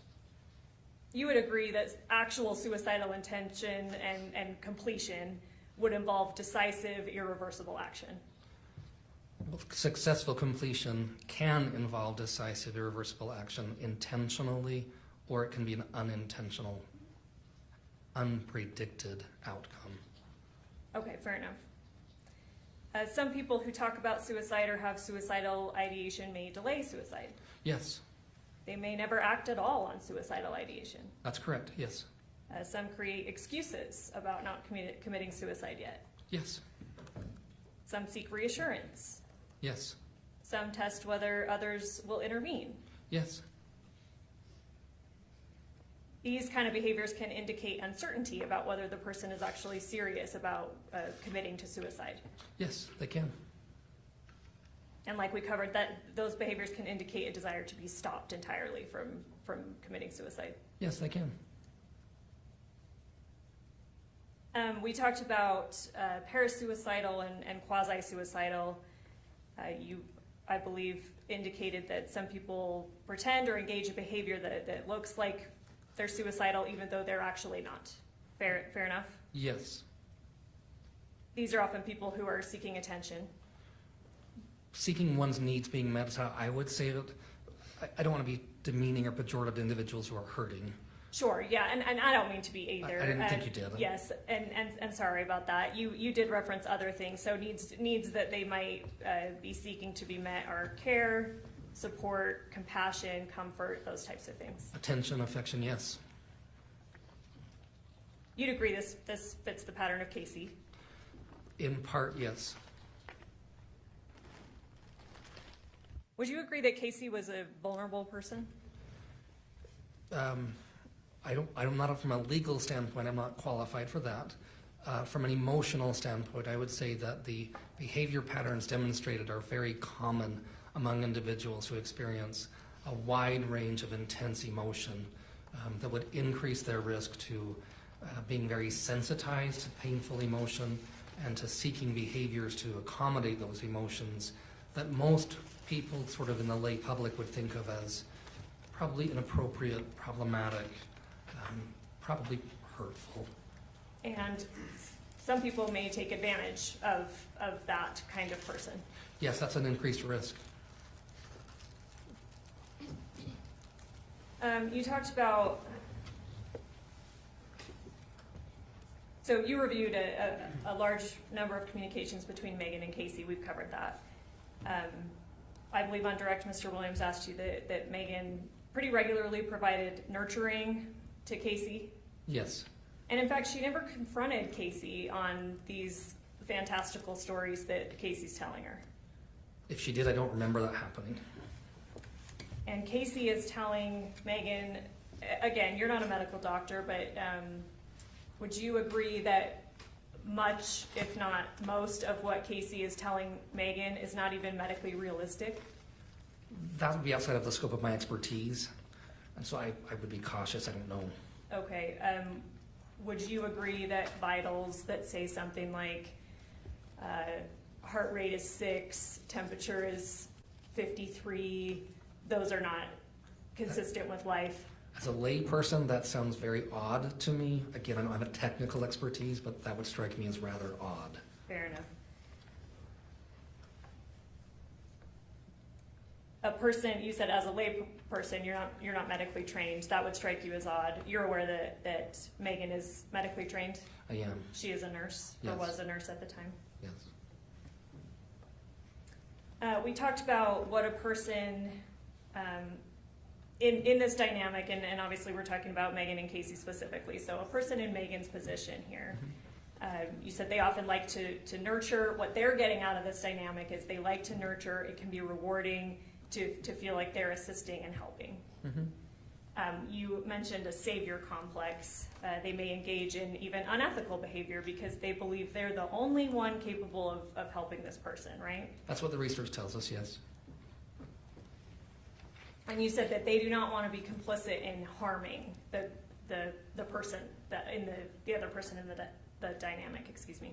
Yes, the research tells us individuals report that that's one of their motivations.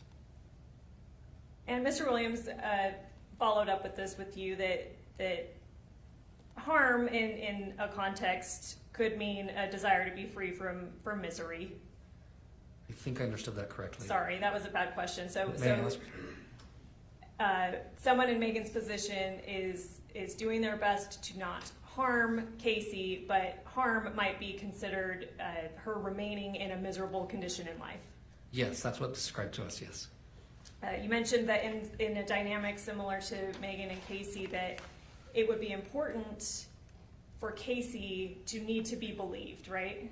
Yes, And we covered, certainly you would agree that the things that Kacee's regularly telling Meggan are pretty fantastical. they're extreme by their nature. Again, you're not a medical doctor, but we talked about some vitals that, and certainly you reviewed in the text messages, vitals that don't seem to be consistent with life. Again, as a lay person, that would strike me as out of the ordinary, yes. Kacee talked to Meggan about having this surgery that was facilitated by doctors that would allow her to metabolize medication better so that she could come back and be able to kill herself. I remember that in the text messages, yes. Although you're not a medical doctor, are you familiar with any such surgery? That doesn't exist, right? That's, again, outside of my technical expertise. As an expert, I don't have an opinion to offer. You certainly wouldn't expect a medical doctor to facilitate a surgery that's going to allow a patient to commit suicide. I would be shocked if that were the case. That's, again, outside of my technical expertise. And these kinds of communications between Meggan and Kacee happened over years. Yes, the ones I reviewed, yes. You mentioned a few times, and fair enough, you're, again, a layperson, you don't perhaps have the medical training that you may be able to say more definitively whether these things are possible, whether these vitals are compatible with life, right? Right.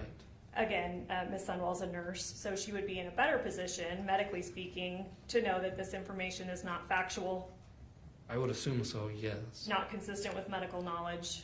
Again, I'm just making assumptions that I don't have that technical expertise. But somebody that does have that expertise would be in a better position to determine whether these things are real. I would assume so, yes.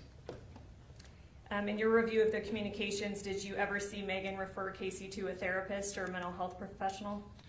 I remember them talking about therapy and talking to a therapist. I don't have memory of a referral generated or go see, person A or B. Did you ever see Meggan dissuade or try to talk Kacee out of these suicide attempts or talk of suicide? Yes. Explain that.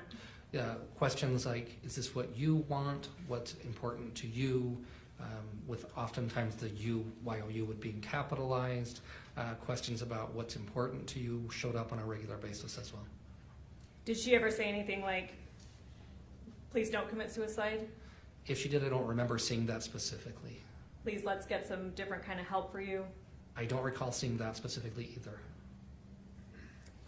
You mentioned that Kacee was actually quite generous with Meggan. You mentioned a couple times that she gave her money, that she took her on trips, gave gifts. That's what's communicated in the text records, yes.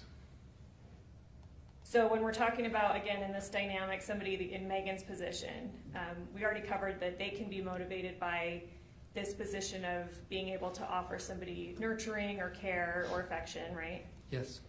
But certainly people in Meggan's positions could be motivated by something other than that. Absolutely. They might stand to gain gifts or money. Yes, absolutely. You talked about panic, and this puts someone in a situation where they're less likely to think through their actions. Generally speaking, yes. Less likely to be, I think you said, organized or purposeful, Yes. or take deliberate thought through steps. Yes. Again, I'm sorry I keep asking you things. I'm aware, and it's been made evident that you're not a medical doctor. Are you familiar with the process of testing blood sugar with a glucometer? Only as a layperson observing my grandfather doing it. That's the extent of my knowledge. I guess describe what your knowledge is of that process. When I was a young person, my grandfather had diabetes, and he would prick his finger. That's what I remember about it. And there are a number of steps with that, right? You have to prick your finger, put it on a strip, put it in a meter to read the sugar in the blood. If that sounds familiar, yeah, I remember him doing something with a little square white thing, and he'd have a blood spot in his finger and put a piece of paper on it, yeah. Fair to say that that's a multi-process, deliberate event? That's my understanding, is it takes several steps, yes. You agree that it's exclusively the jury's job. You've testified, it's been made clear that you testified in many court cases. You'd agree that it's exclusively the jury's job and not yours to conclude whether this was a legitimate suicidal attempt?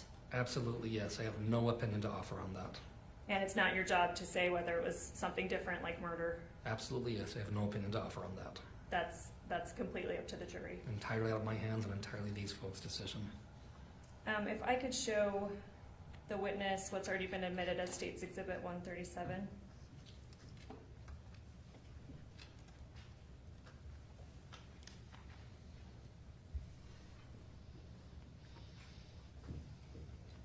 Sorry, it'll pop up on your screen, and it takes a few flickers, and probably maybe even a few more since it's the first time we're using it this morning.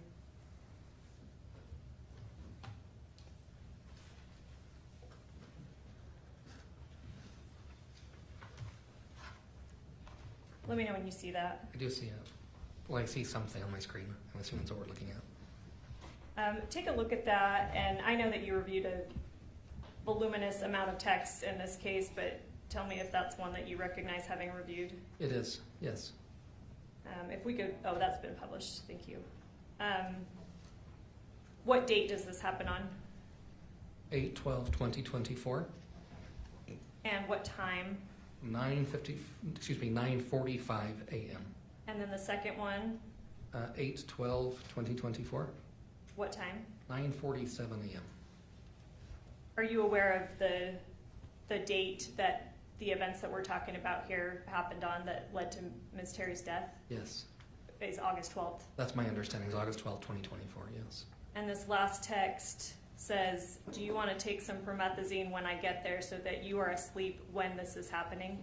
Yes, I see that. This is something that you reviewed? It is.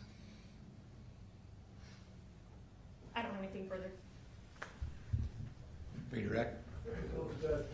Just a couple subjects that we just talked on this panic response and this notion of what people do in reaction to a threat. Is that right? Yes, commonly, and other things too, but yes. And I think you described it as it's driven by emotion and not necessarily cognitive rational thought. Yes, that's accurate. And I just want to address this notion of an organized or intentional activity in relation to this panic response. It doesn't mean that they might not be able to do tasks in relation to their panic. Right, people are still doing things when they feel panic most of the time. I mean, I guess it's theoretically possible for a person to say, I felt frozen, didn't move. Sure. But certainly possible to do things while feeling the feeling of panic, yes. So they may be irrational, but they're able to be organized enough to function. Is that fair to say? Sure. Okay. And it's all, however, driven towards and about the emotional impact and threat that they're trying to address. In that moment, yes, generally speaking. And then, since it's emotional and not necessarily rational and such, I mean, isn't it true they can ultimately suffer a worse result from a threat or be foolish and ineffective in addressing a threat? Oh, yes. On this question, repeatedly, Meggan Sundwall is addressing through these years, at times, addressing to Kacee repeatedly, is this something you want, right? I reviewed that in the text communications, yes. Is this, that this is suicide, to relieve herself of misery by suicide, right? That's the conclusion I came to when I read the communications. So the please save me message from Kacee is by letting me commit suicide. Objection calls for speculation. Well, the subject is suicide. Is that rephrased appropriate? It's still speculation the way the question is phrased. Let's try and ask it a different way. The point is the save me that you saw constantly in response to the question of what you want from Meggan to Kacee was written by Kacee, I want to commit suicide. Yes, I observed Kacee making the statements that indicated she wanted to end her life by suicide. And all very frequently that in terms of helping her satisfy that need, she even said often with you present, you Meggan. I observed that also in the text communications. Thank you. Just one.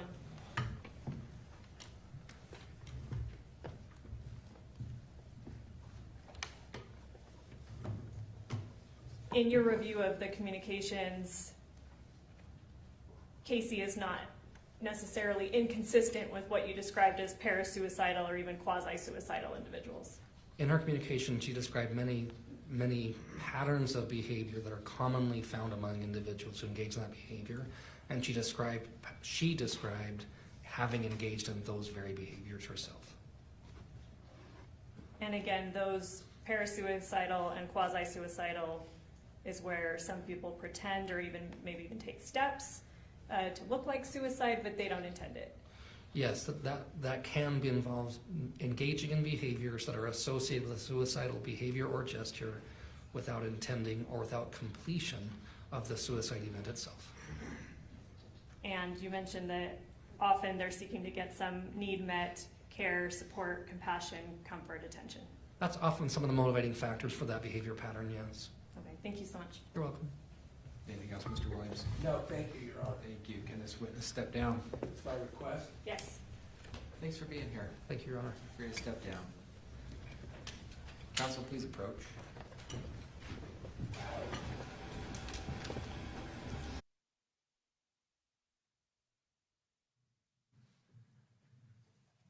Ladies and gentlemen of the jury, we're going to take a morning break. Before you take your break, you are admonished by the court that it is your duty not to converse among yourselves or to converse with any person on any subject of the trial, and it is your duty not to form or express an opinion thereon until the case is finally submitted to you. This includes no individual research on the parties, attorneys, or claims. Thank you. All rise, jury.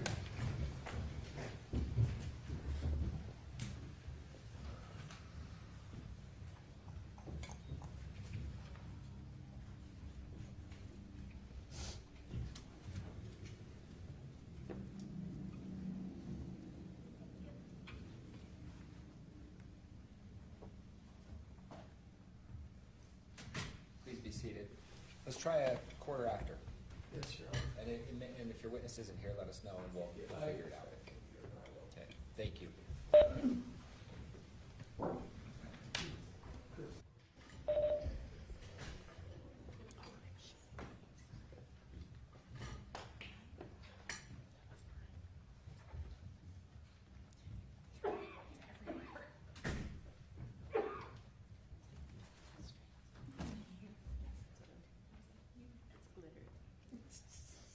seated.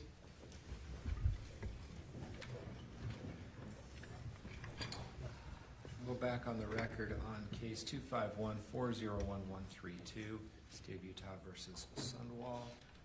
Mr. Williams. Your Honor, the defense calls Chris Bertram.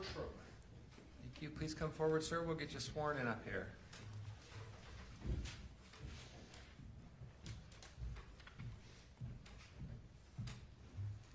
You do solemnly swear the testimony you shall give in the case now before the court will be the truth, the whole truth, and nothing but the truth, so help you God. Yes. Thank you. Come on up and have a seat.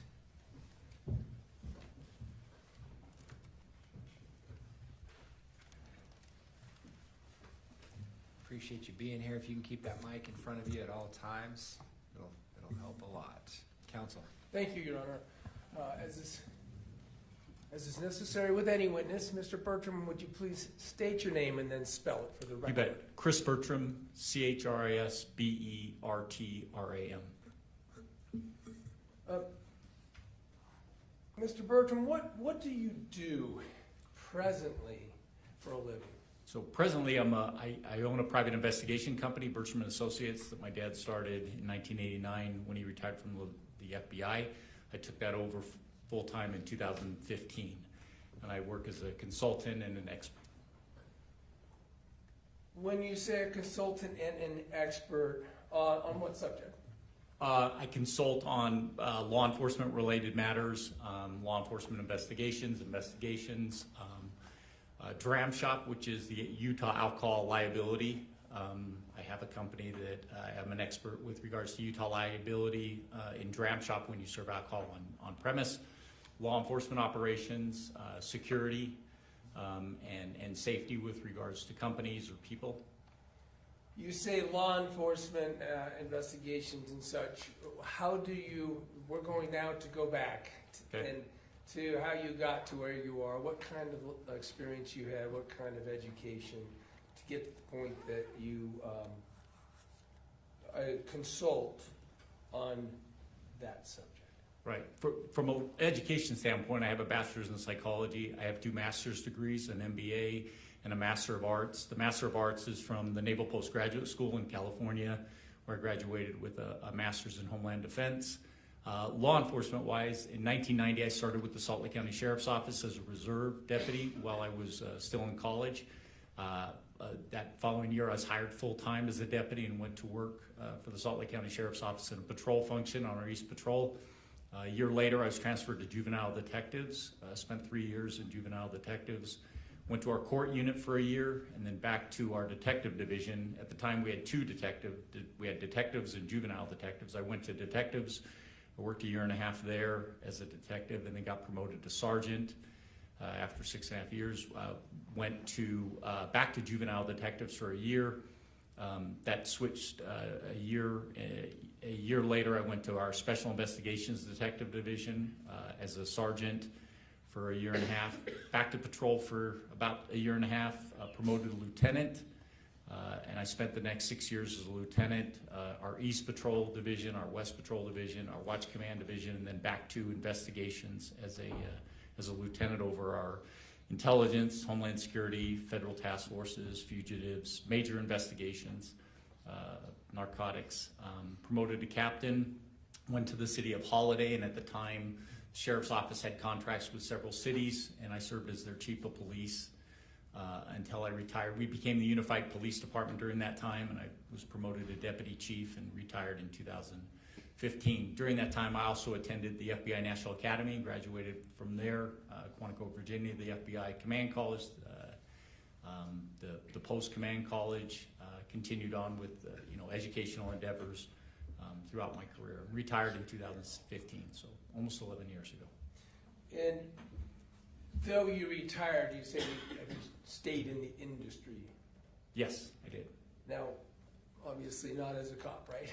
Not as a police officer. Do you do investigations? I do, as part of my company, yes. And then you mentioned consultation. Yes. Who seeks consultation from you?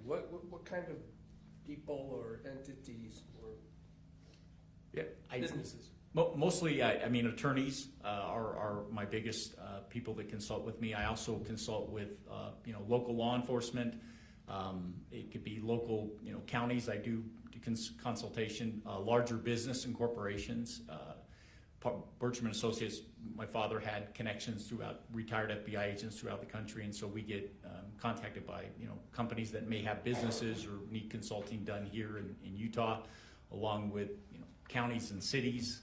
I consult with them, attorneys a lot of time, and then very few, but occasionally with citizens if they have something that I can help with. And then have you testified as an expert witness on the subject of police investigations and, Yes. police investigations? I have. Now, you indicated with attorneys, you're not a police officer. Is it fair to say that the attorneys that are consulting with you are in private practices or in, frankly, the defense work? Yeah, most of. Occasionally there's with a city or a district that I'm doing work for, consulting with, there may be attorneys involved with those, but the majority are private attorneys. So considering that the government has police, you are more likely to be the consultation source for defense attorneys in the criminal justice. Most of the time, majority of the time. And you've testified as an expert, roughly how many times do you think? I've testified, I think, as an expert 23 times. I've done some depositions, and then the other cases that I was an expert on haven't come to testifying yet, or were resolved prior to my testimony in court. I'm gonna go ahead and assume that in all the things that you just described in terms of your expertise and your history with policing, it's involved all sorts of kinds of investigations.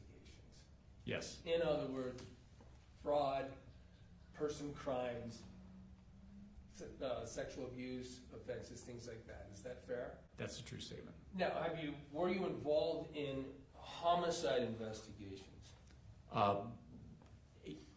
So I was never a homicide detective with the sheriff's office. However, I worked detective jobs that supported the homicides, and so when we had a homicide, there would be times when it was all hands on deck, or there were specific, units that would come out and help. And so on numerous occasions, both as a detective, a sergeant, even lieutenant and captain, we would support our homicide investigations. Since I've retired, quite a few homicide investigations, from the defense side mostly. In other words, reviewing and testifying in relation to police activity in homicides, consulting and testifying on that subject. Consulting, and also as a defense investigator, but consulting and testifying as an expert. And let me just be careful there. So sometimes you're hired to do investigative work, right? Yes. And we'll get to it, but you weren't necessarily hired in this case by me to do investigative work. No, you have a defense investigator, so no. You pointed, is that Marissa? I'm sorry, said? yeah, Marissa is your defense investigator, and so you had one, so that was not my role here. So I wasn't someone who sent you off on task to try to investigate or react to some of the features of the state's investigation. Not in this matter.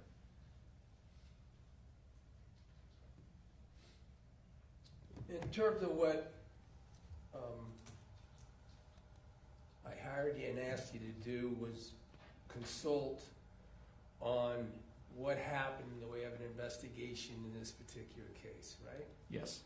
Were you provided materials to help in that task? Yes. We just learned, ironically, from a psychologist, but there's a term discovery. You understand that to be the materials that the government is required to provide that relate to their investigation. Yes.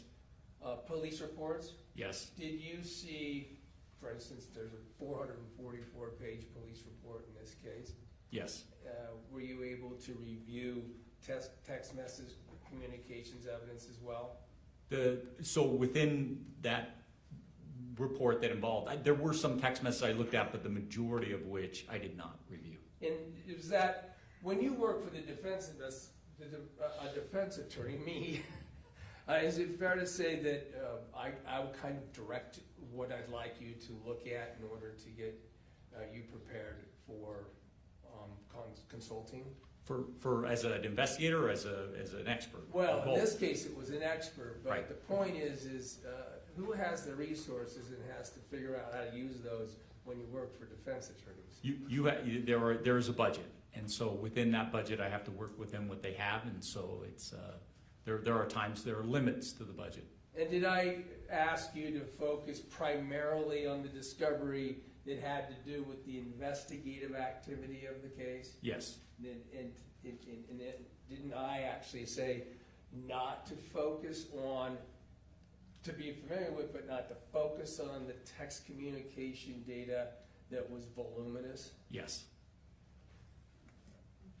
So then again, on those materials, were you able to review police interviews that were done? Yes.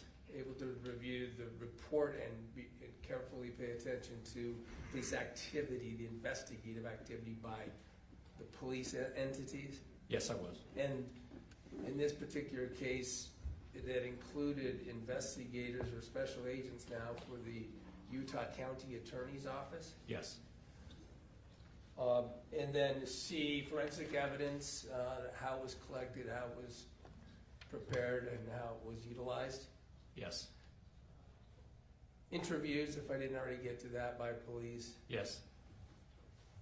Whether or not, to what extent, tools such as subpoenas or search warrants were utilized. Yes. Scene preservation, reports in relation to scene preservation, Yes. and, for instance, evidence preservation. Yes. And the reason I'm identifying those is I don't want to go through every single thing that a police officer does in investigation in general. Right. I'd like to hit on the topics, and I'm going to choose topics that would apparently relate to this particular case in the Yes. interest of being surgical. All right, let's talk about, and some of this may just seem obvious when I introduce it, but I'd like you to elaborate a little bit on it since you're an expert. Let's talk about the principle of how to address the timing and nature of getting to a scene of investigative interest. And I say that now because one might not know in police work, right, that they're involved with a crime scene at first. Is that fair? Yeah. You respond out to the initial call, the initial response. Do you, when police respond to the initial call, if you will, to do police work, can you describe the extent to which it matters whether or not at that time you know whether it will result in a criminal investigation? Well, I mean, when you respond out to a scene, a lot of times you don't know what you don't know, or there are things that there may be a lack of information, or there may be information that is misleading. And so you don't necessarily know, and that's one of the reasons that when you get to a scene, we follow protocols and practices to make sure that the scene is, secure. People, lives are taken care of first. But then once those things, life-saving things are taken care of, then it becomes important to, secure the scene, because we don't know what's going to be important later. And so whatever it is that's there now or not there, we need to make sure that we preserve. When the police are conducting that sort of aspect of a case, is the timing of getting to the scene to preserve it important? Very important. And why? Maybe this is obvious, but I use this statement throughout my career, and especially, even in the private investigative world, my consulting world, time matters. That minutes count. And so one of the things that, within law enforcement, we want to get to a scene as quickly as possible. Now, if this is somebody, broke my window, it may not be as urgent as somebody is having a medical crisis, and that there may be other things involved, or somebody has just been seriously injured and suspects are still on the scene. We want to get to a scene as quickly as possible so that we can, one, make sure that people are safe, and then two, make sure that we preserve and start collecting and investigating as law enforcement officers. You get a first time first.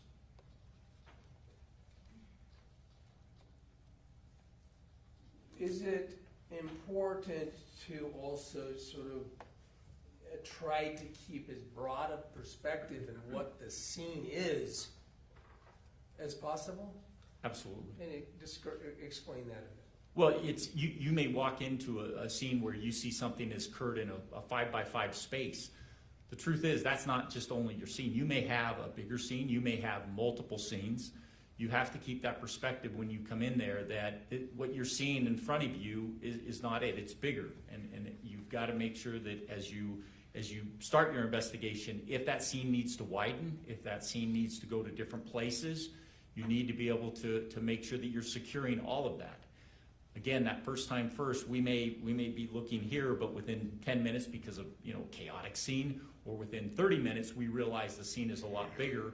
You need to make sure that we amply go out to where that scene may actually be. And if there are multiple scenes, make sure that we're securing those to make sure that we're collecting what evidence is there, what evidence is not there. Let's talk about, you say collecting, and I want to sort of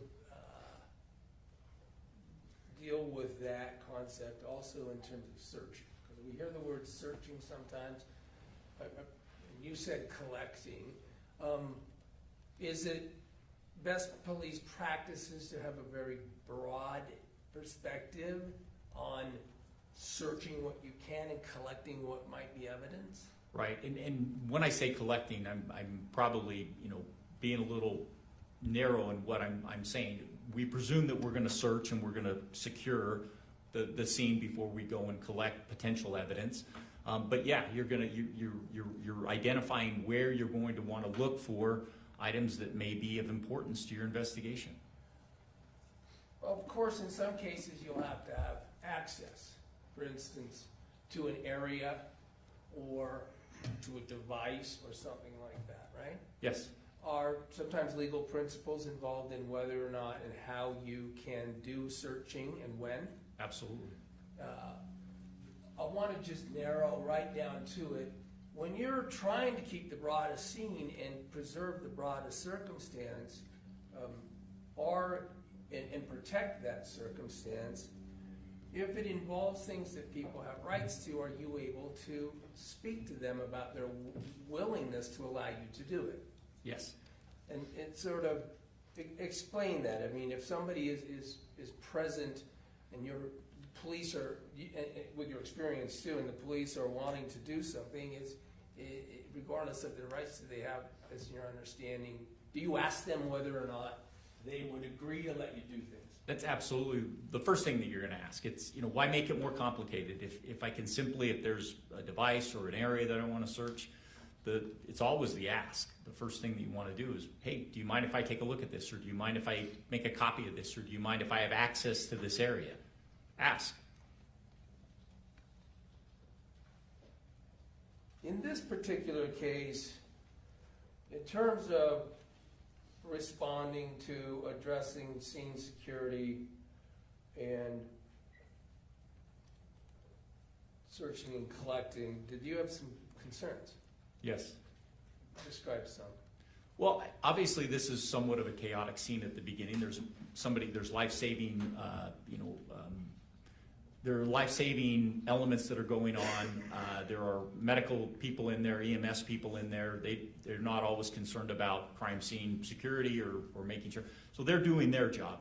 But at the same time, you have, police officers are responding, and they have to start thinking about, as these life-saving measures are going on, we need to make sure that we're securing the scene as best we can, because once EMS is done, you then have a potential investigation, you have a scene that you want to secure. You want to make sure that whatever was, maybe moved or taken, we've documented as best we can, because, like I said, I love my firefighters and paramedics, but they'll make a mess of my scene. Doing the job that they need to do.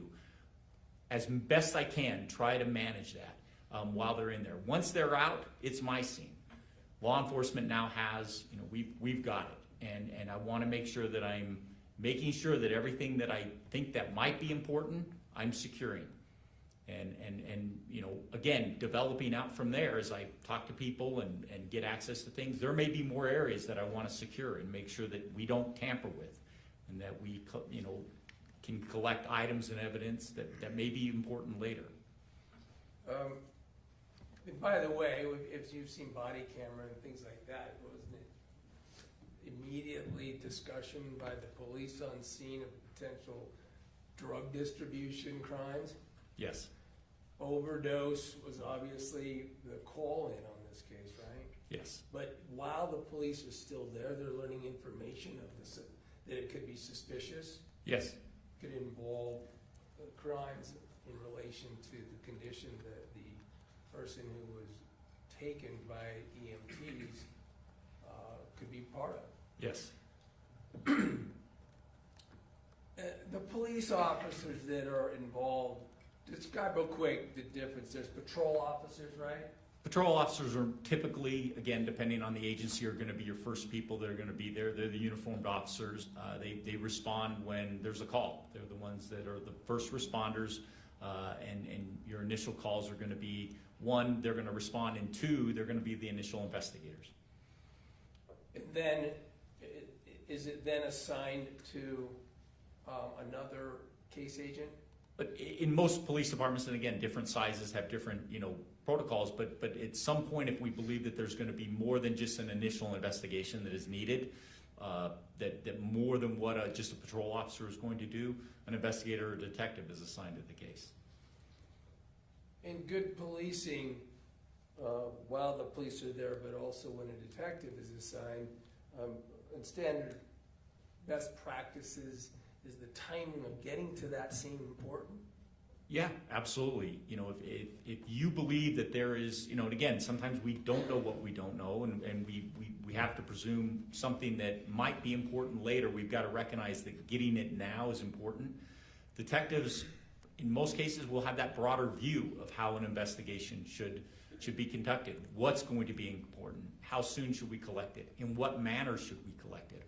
All those things can be determined, and we would expect that the detective who may have the responsibility of doing this investigation and taking that through all the way to the end is going to know what's important, going to make sure that that's done correctly. In this particular case, did you have concerns about the best practices in that regard? Yes. Explain. You know, starting from even the patrol deputy, the patrol officers that are on scene, they're getting information. This is not an unknown. They're getting information that there was a medical issue. There is the possibility that there are, you know, there may be other substances that are used. This may involve, you know, some type of drug. We want to make sure that once EMS is left, that we're going to secure that and make sure that the things that need to be done are collected in the proper manner, that we don't destroy something, we don't miss something. We want to make sure that we're going to do a thorough search. At the same time, gathering as much information as you can, and you see that with the you know, the officers are looking around the room. They're moving things. You know, again, not always best practice, but they're moving things. They're looking at things without necessarily photographing it in place before we actually get into what it is. But they're discovering, as they look at things, they're discovering things that are very concerning from a law enforcement investigative standpoint. They're finding things that don't always that may make sense but may not make sense. It's a situation where the more that they look, there are things that are significant to this investigation. Let me talk about just one such thing. I don't want to belabor every point of this, but let me start here. As it goes on, do you think that the best practices in policing work, it would become obvious that the scope of the area to be searched, looked at, in consideration was far greater potentially than just one room? Yes. Did you, I mean, you didn't see them ever treat more than just that room as the scene to be investigated? Did you? No. That includes Well, and let's just be that evening, that right at the initial response, yes. Well, let's go to ever. I mean, did you Well, see no. did you see anyone in this investigation ever expand the investigative scope, purposefully expand and preserve, other than that room? No. Including the bathroom that's right next to it. Bathroom, kitchen, common areas, absolutely. Entrances, exits, things that are very important to an investigation.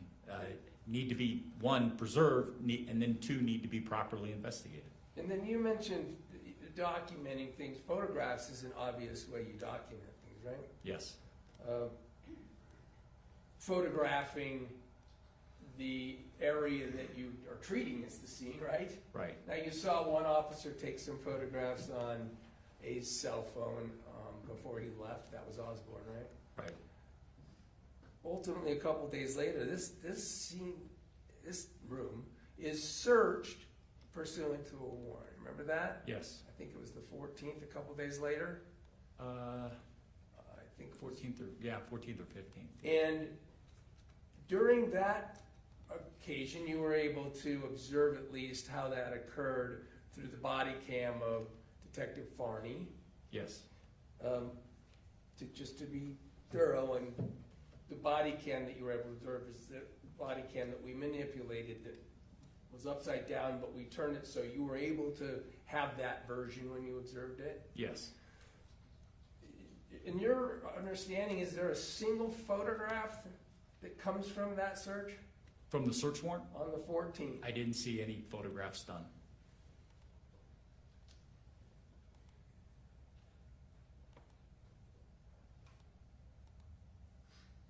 We'll get to it in a minute, but there was also this ultimate addressing of the area outside on the patio with the trash search and the Fanta box, we're going to call it. You recall that? I do.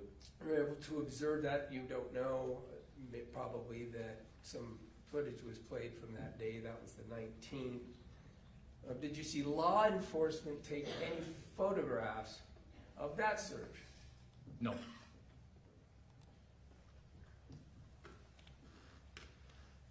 Ultimately, is it your opinion that the failure to secure the scene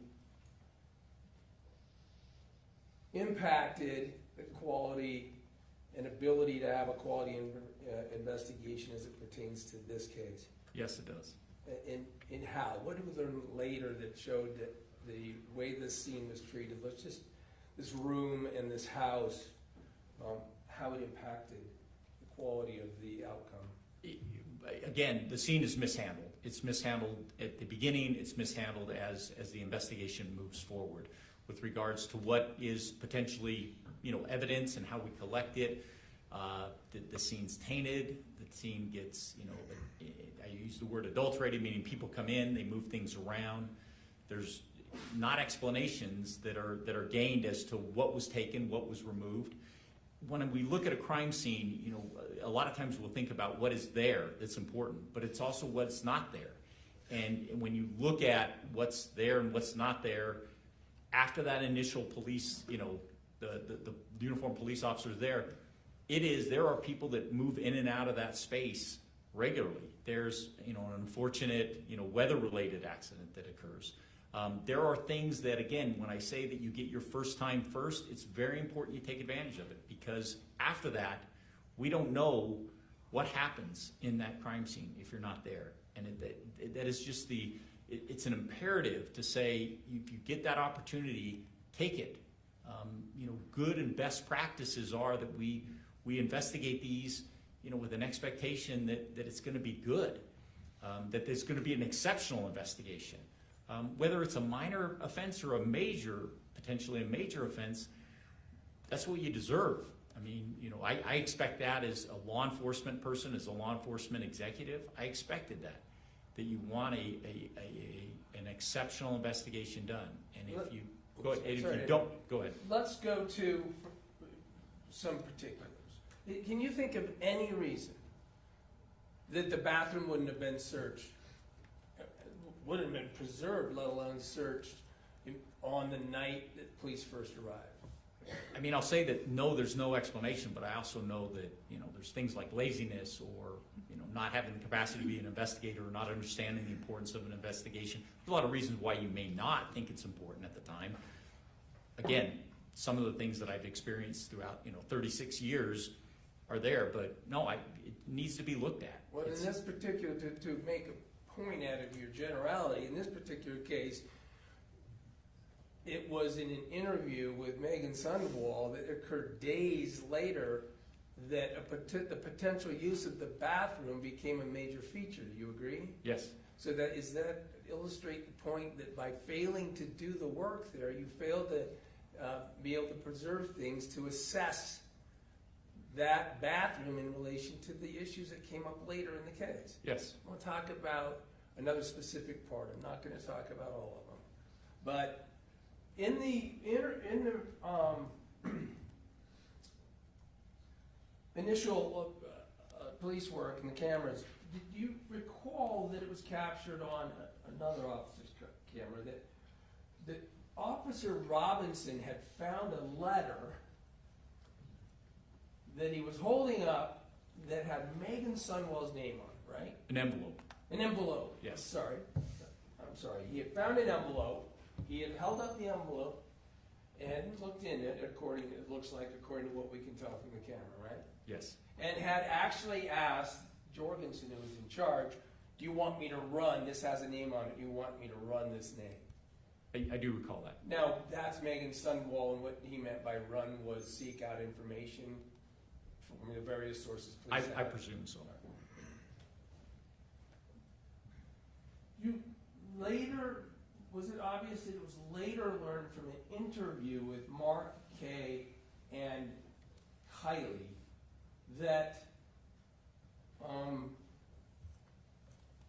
material that they had been communicated to by now deceased Kacee to not give certain things? Judge, I'm going to object. This is leading the witness. I'm just getting to the next act. It's transitional. Overruled. I'll allow it. We got to get there. I'm just talking about, you saw later there's an interview that would have to do with materials to give to Meggan. Is that fair? Yes. And I'm just asking this as an illustrative. And then ultimately did you learn that it appears that those individuals or some individuals of some sort had been in the room? Objection again, Judge. This is leading. If he wants to ask the witness what he learned, then the witness can explain that himself.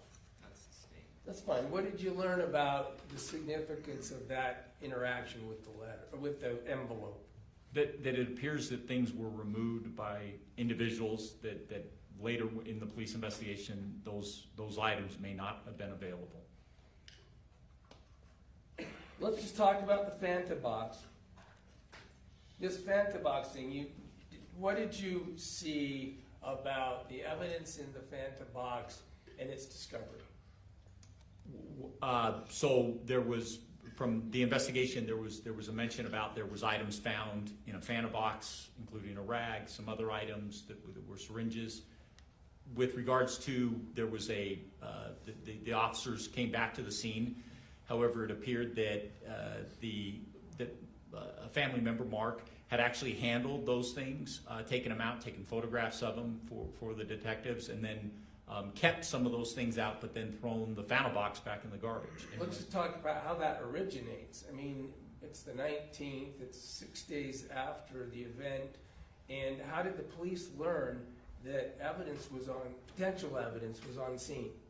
They were told by Mark, because they were out at the residence again, and they were told by Mark that there may be potential evidence. And did you see how Mark told, actually the 18th, did Mark communicate with Detective Farney? Yes, Did that Mark communicate about having found that evidence? he did. Do you take issue with how Detective Farney, in terms of best practices, reacted to that? Yes. Describe.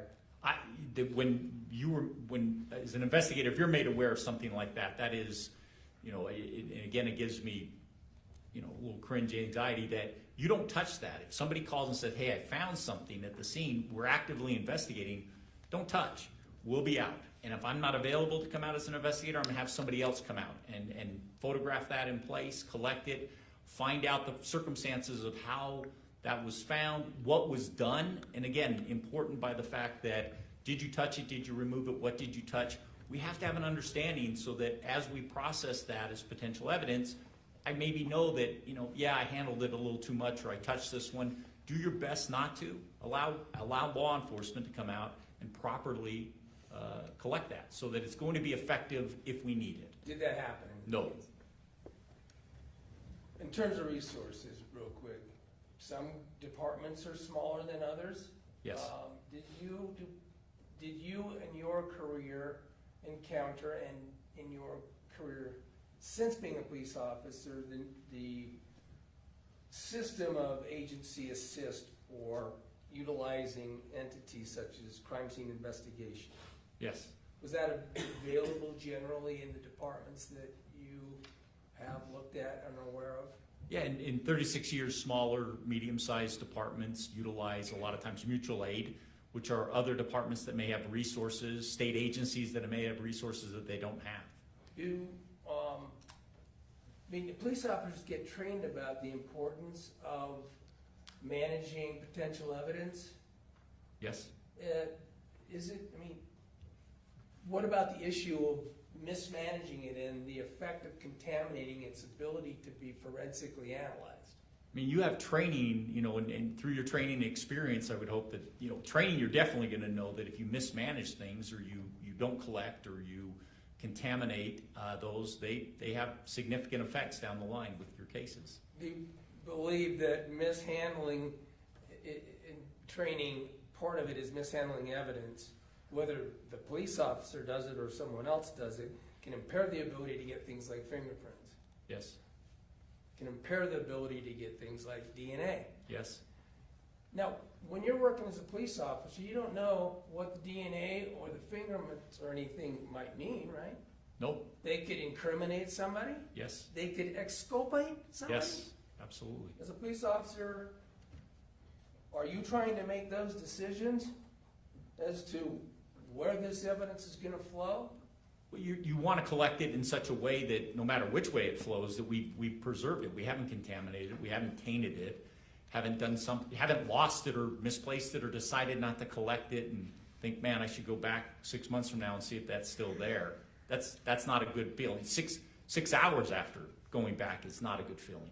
It shouldn't be a good feeling. In this particular case, we've got, it was almost immediate. We already discussed that it's a potential overdose, and then insulin could be involved. You saw syringes that were part of the evidence in the case, right? Yes. Did you see, we saw a syringe that was in the room and put on a nightstand, right? Yes. Then there was a syringe found in the Fanta box 6 days later. Yes. You remember in the in-between time, there's a syringe found by Mark and turned over to the Farney and Hales when they were there on the 19th? It was found in the bedroom. Found in the bedroom? Yes. Now, by the way, at that point, do you have an opinion as to whether or not you can fairly say where that syringe, with all the activity that occurred in that room, where that syringe was originally? When Mark found the syringe? Well, Mark, where he found it versus where it could have been originally. No, that room had been, from a law enforcement standpoint, tossed. Had been, there had been people that had been in there. Things had been moved. Plus, there was mitigation going on from the weather-related, damage that occurred in the room.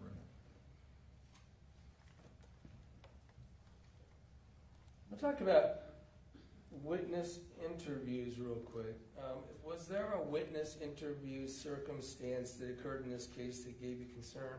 Yes. Describe that. When they initially went out, the detective went out and talked to the family. I mean, and again, this is the follow-up for the detective talking to the family. Sometimes if you're going to talk in general, all the family members being there, but having a good developed interview with these individuals should be done, separate from them. Shouldn't be done in front of everybody. That is, potentially, again, contaminating or making suggestibility for people that may not remember something. You're, giving them the idea that, you may be even planning something in their memory. You want to make sure that these interviews are separate and that they're done, distinctly so that, nobody's standing 10 feet away and listening to what the interview is. And in this case, did you see that the apparent initial interview with Mark and Kay and Kylie was conducted at a police station, or at least a place could be video recorded? Yes. In a room that is for formal interviews? Yes. And yet all of them were interviewed together? Yes. Did you understand that to be the first formal interview, as far as you can tell, in the case of these people? Formal interview, there've been informal conversations before then, where the case was being discussed.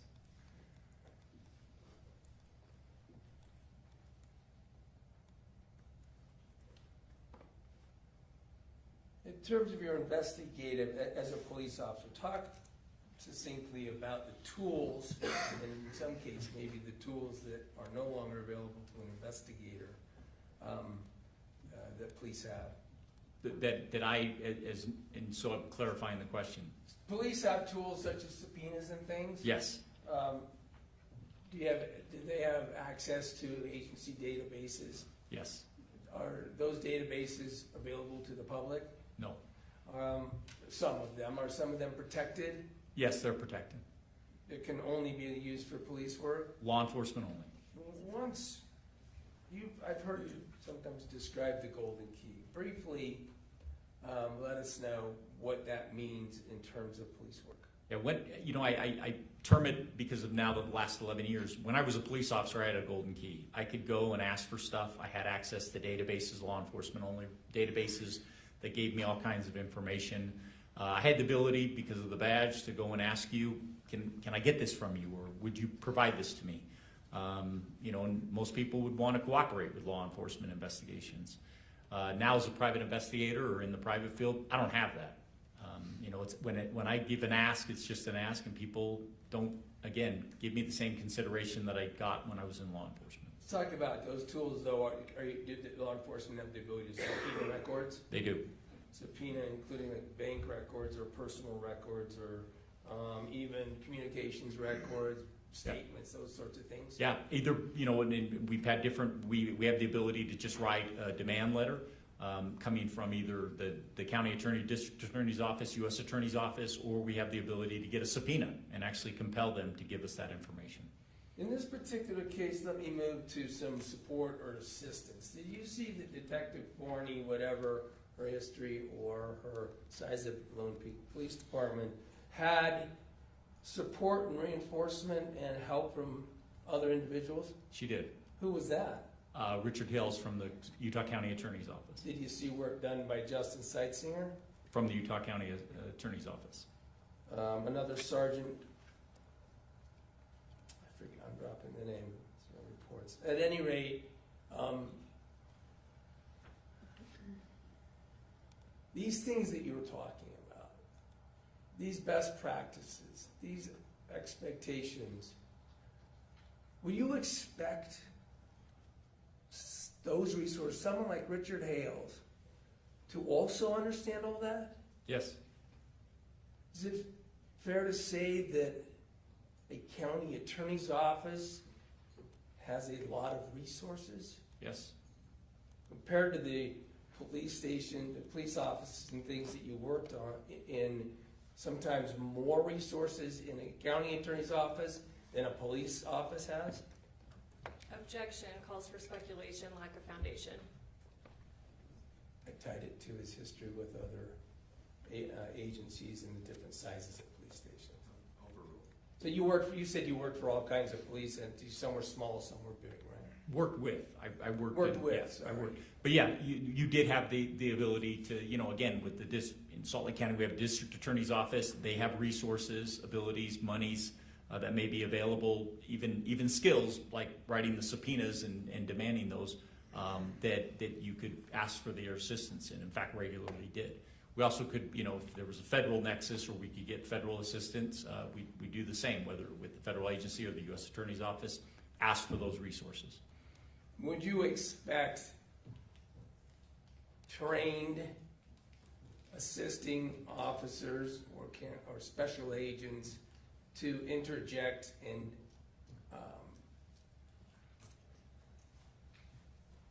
utilize their best practices when they are assisting another agency?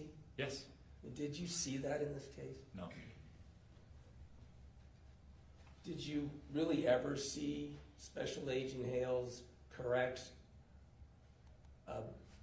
something that Detective Forney may have been engaged in that wasn't best practices? No. However, describe the prevalence of Special Agent Hales, throughout the course of this investigation? Was he present? He was present for quite a bit of it once he got involved, yes. By the way, phones are forensic evidence, right? Yes. Phones, describe what kinds of importance phones can have and sort of information. And you can be brief about it because we did hear from Sightseer. Yeah, phones provide all kinds of, I mean, we leave a digital footprint that's amazing today. It's you can retrace what's going on in somebody's life based on the phones.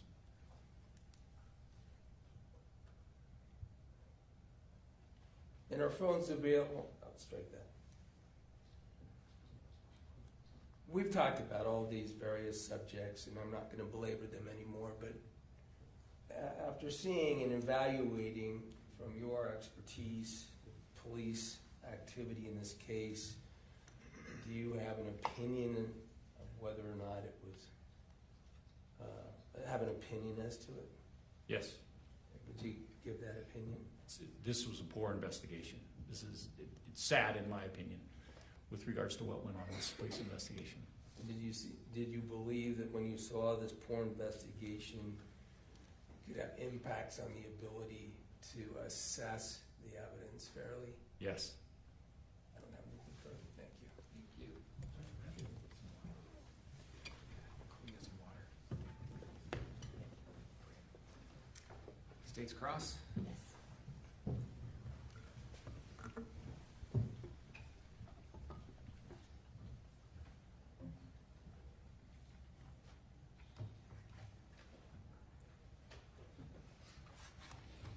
Good morning, or I guess good afternoon. By 7 minutes. You and I have not had the ability to speak or meet before, is that right? No, I'm not sure who you are. My name's Lauren, I'm one of the prosecutors. Thank you, Lauren. And we have not had that ability because you were involved in another trial up until very recently, right? Objection, Your Honor. Maybe we should approach for this one? Would you allow? Is that okay?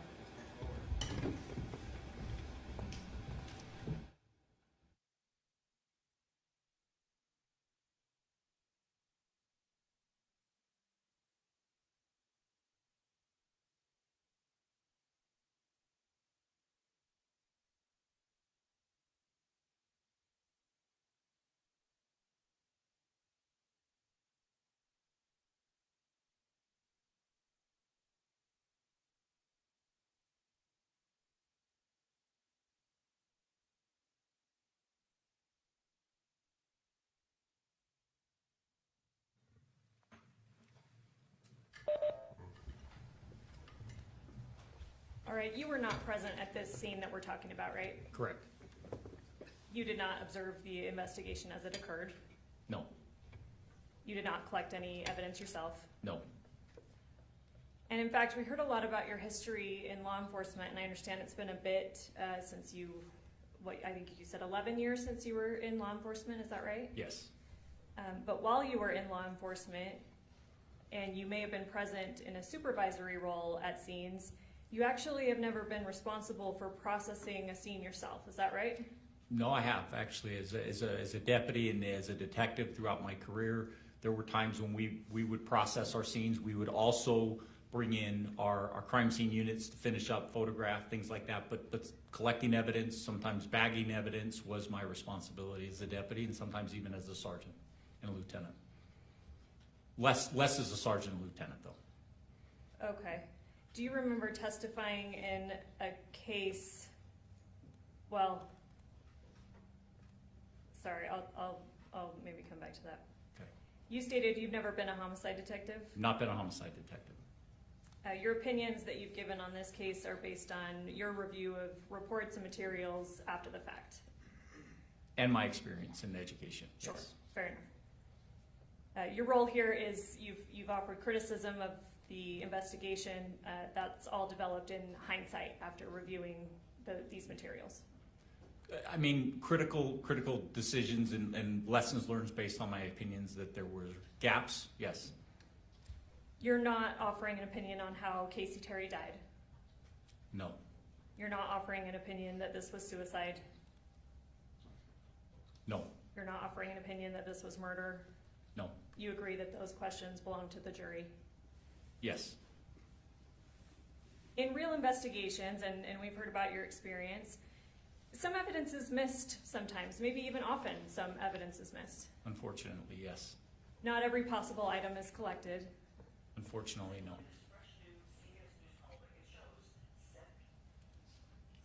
Not every test is performed. No. Maybe even natural events outside anyone's control. For instance, like in this case, a flood happened. That could unfortunately affect a scene. Yes. Yet investigations can still reach conclusions, Yes. and they can be accurate. I'm not sure I would use the word accurate with regard, if a case is, and so I can qualify it, is that if a case is incomplete and things have been missed, I'm not sure within a fairness aspect that it would be accurate. I would use the word accurate. I think people come to conclusions based on a lot of different reasons as to what they believe may have happened, absent a lot of facts and evidence that may have been missed or destroyed or overlooked. That would be a more accurate description, Okay. from my perspective. Okay, Lauren. so you've, as a law enforcement officer, did you see cases through to trial? Sometimes, yes. So is it your testimony then that every case that goes to trial, or that is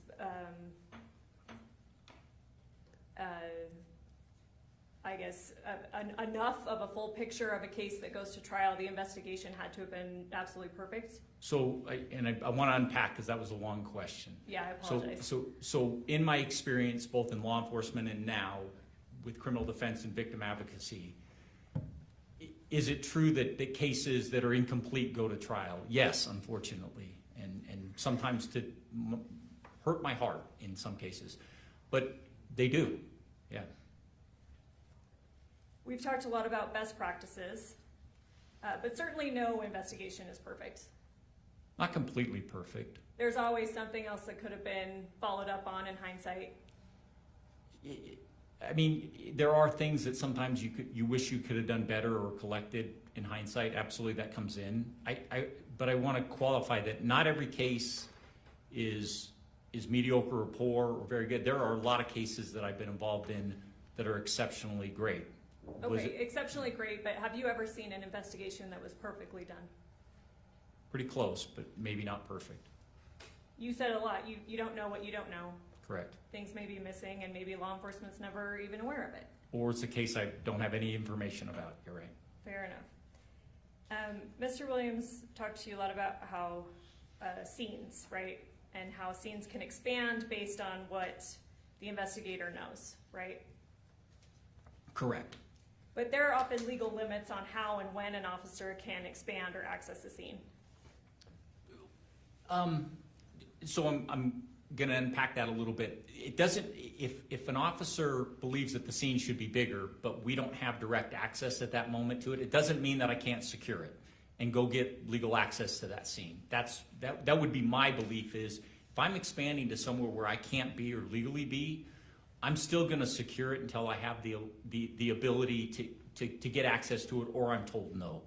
Okay, and part of that, part of one way of accessing a scene is sometimes you have to apply for a search warrant. Yes. Sometimes you may have to try to get consent for a scene. Yes. If somebody that has rights to a space, Mr. Williams asked you about that, if somebody has rights to a space, you can ask for consent to search the space. Yes. And you said that you absolutely would try to do that, right? Easiest way, easiest way. If the person that has rights to a space is in a coma, then that method is not available to you. No. You said in this case that you never saw the scope of the area investigated. You said it was never expanded. Wasn't expanded to what I believe they should have expanded to or could have. Do you know that the bathroom was in fact searched? The night that the officers were on scene or later on? Later, at all? I believe that, yeah, it was searched. I think days later they went in and looked in the bathroom. And Mr. Williams mentioned this. It wasn't until an interview with Meggan Sundwall that the bathroom even came up as potentially related to the scene of what happened. I would disagree with the characterization that it came up. I mean, as a police officer, as a detective and investigator, the proximity of a bedroom, bathroom, the scope of what's going on that night that they are there with the emergency medicals. So my belief is that is an important element to find out. You've got an area in proximity to where she was that is probably commonly used. Everybody needs a bathroom. To me, that becomes a critical part of where I would be searching and looking for and getting access to. Sure, ideally, but unless you have legal probable cause that demonstrates that the bathroom was I'll involved. object to the notion of legal terms. I don't think that's appropriate in Cole's perspective, or conclusions that are in fact legal and involve lawyers and judges. Judge, he's talking about the ability to search places, and he has been involved in law enforcement. Certainly, he knows the hurdles that are involved with the ability to search scenes. So I would just say with regards to the hurdles there, because of the proximity, again, I can start with the basic. I can ask if there is somebody that has the ability to give me permission for that area or other areas outside of the bedroom. I ask. I also know. And let me Go stop ahead. you there, because we covered, someone has rights to a space, but they are in a coma. Right. You can't ask, right? Nope. Then I can apply for a search warrant. All right, and to apply for a search warrant, you have to have some nexus, some relation, and not just in physical proximity. You have to have some nexus between what's happened and why this new area is related. Well, and again, Lauren, I'm going to talk about my experience in 36 years and the evolution in the last 11 that I read search warrants. And again, I'm not a lawyer, so if I use the word probable cause, that bar is that we just have to show that there's a probability that area could produce evidence of the crime that we're investigating.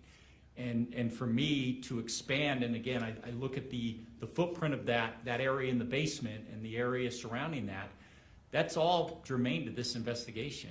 And to allow myself to write a search warrant for not only the bedroom, but that expanding area. Somebody has a bathroom, somebody has a common area, somebody has a kitchen, or maybe a living area, or an area outside that may include a deck or a garage or a vehicle.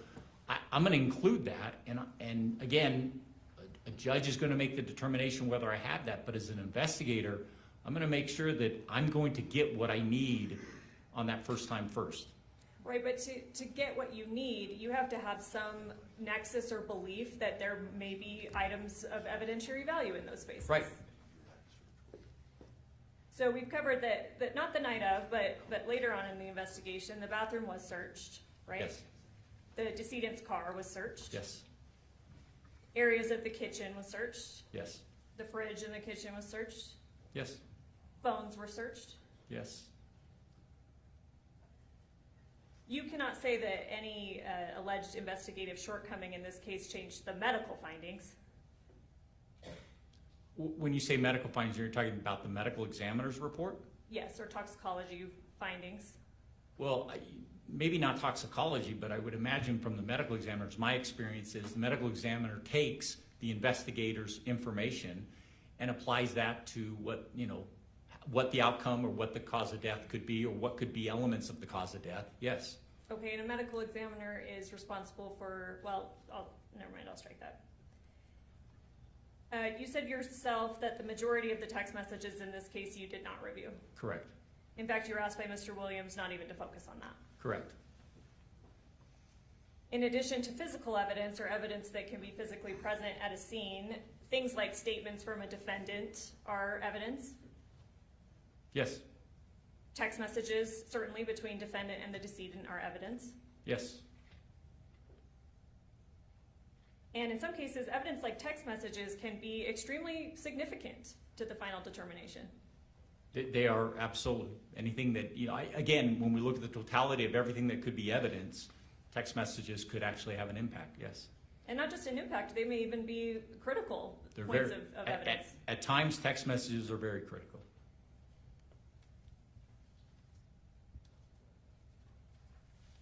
So your I'll add to that, they can help corroborate timelines and other evidence. Okay. So as I understand your testimony today, you're saying that things were missed, and certainly the investigation could have been more thorough. Significantly more thorough, yes. And isn't it true of most, if not all, investigations that they could have been more thorough? Not to the extent of this one, no. There are things that, when I look at investigations, there are things that may not be 100% perfect. You ask me, is there a perfect investigation? And I say that in a lot of cases, no. But there are cases that I will say are very good or excellent or exceptional. There are some that are mediocre and fair. And there are others that are poor and sad, and unfortunately, you know, it's in my experience that the higher end law enforcement services, these important cases, I'm seeing, and again, I get involved in, you know, I do about 120 matters a year for the last 11 years, 70% of which are criminal defense, some of which are victim advocacy, that I help, you know, law enforcement, you know, make a better case. But it is, you know, within those ranges, you're right, there's no perfect, but I know the difference between something that's exceptional and very good and something that's mediocre or poor. Okay, and let's talk about, we talked about different types of evidence, right? There's certainly physical evidence that you can find on a scene. Yes. There's forensic evidence that you can have, you know, tested. Yes. And then there are things like interviews or text messages. Yes. And when you look back at the whole picture of a particular case, some of those types of evidence may end up being more illustrative or illuminating about what happened than others. They absolutely, the presence or absence of them can add to corroborating or adding to a timeline and help make it stronger, yes. And in your assessment that this case was poorly investigated, you did not review the text messages? No. That's all I have.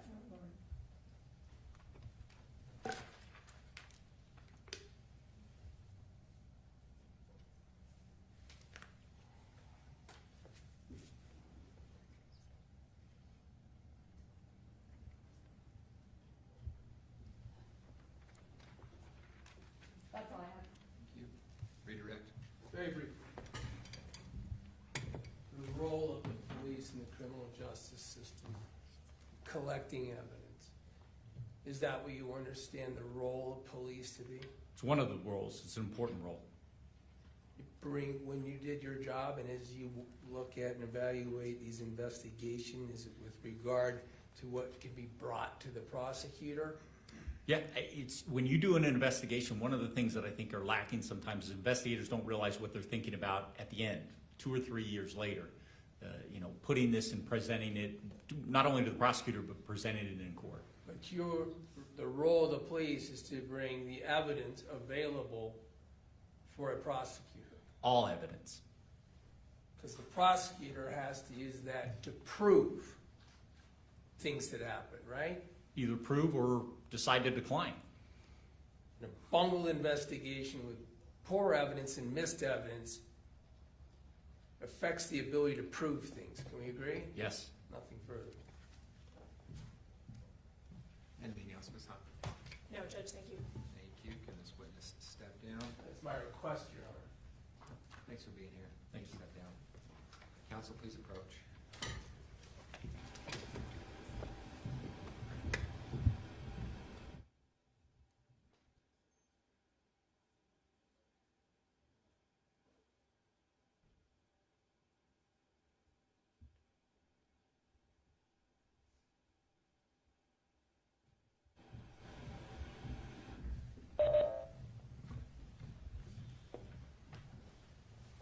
Mr. Williams, any additional witnesses? Your Honor, based on the burdens that apply and the state of the evidence, the defense rests. Thank you. Ladies and gentlemen of the jury, we're going to take our lunch break right now. Let's see, how about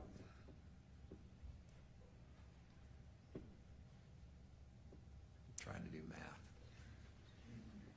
That's why we all went to law school. 1:45. 1:45, will that work for you? All right. Might I remind you, you are admonished by the court that it is your duty not to converse among yourselves or to converse with any person on any subject of the trial, and it is your duty not to form or express an opinion thereon and until the case is finally submitted to you. This includes no individual research on the parties, attorneys, or claims. Have a good lunch. We'll see you back. All rise, jury.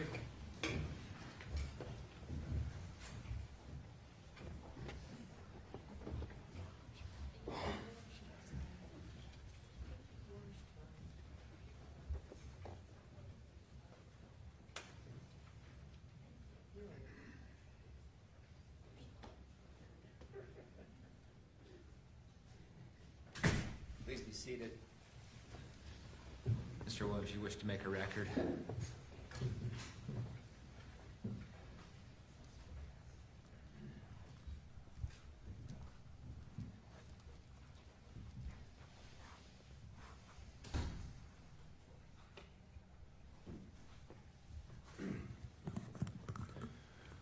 Your Honor, of course, Ms. Sundwall has the inalienable right at her choosing to testify at her trial.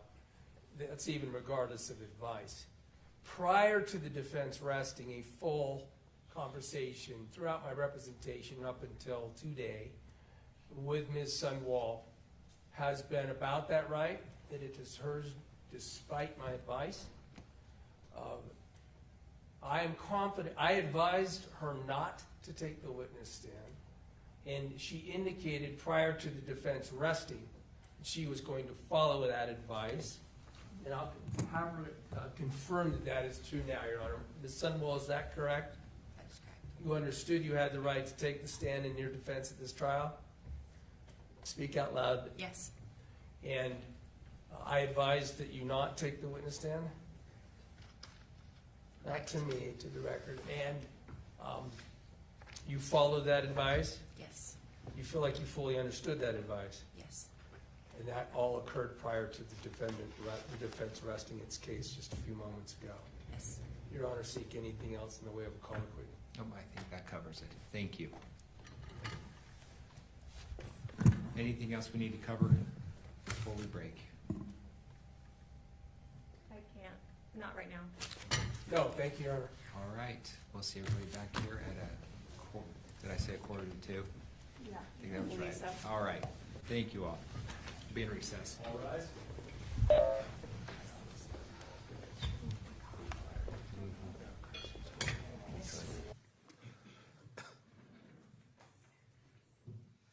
we on?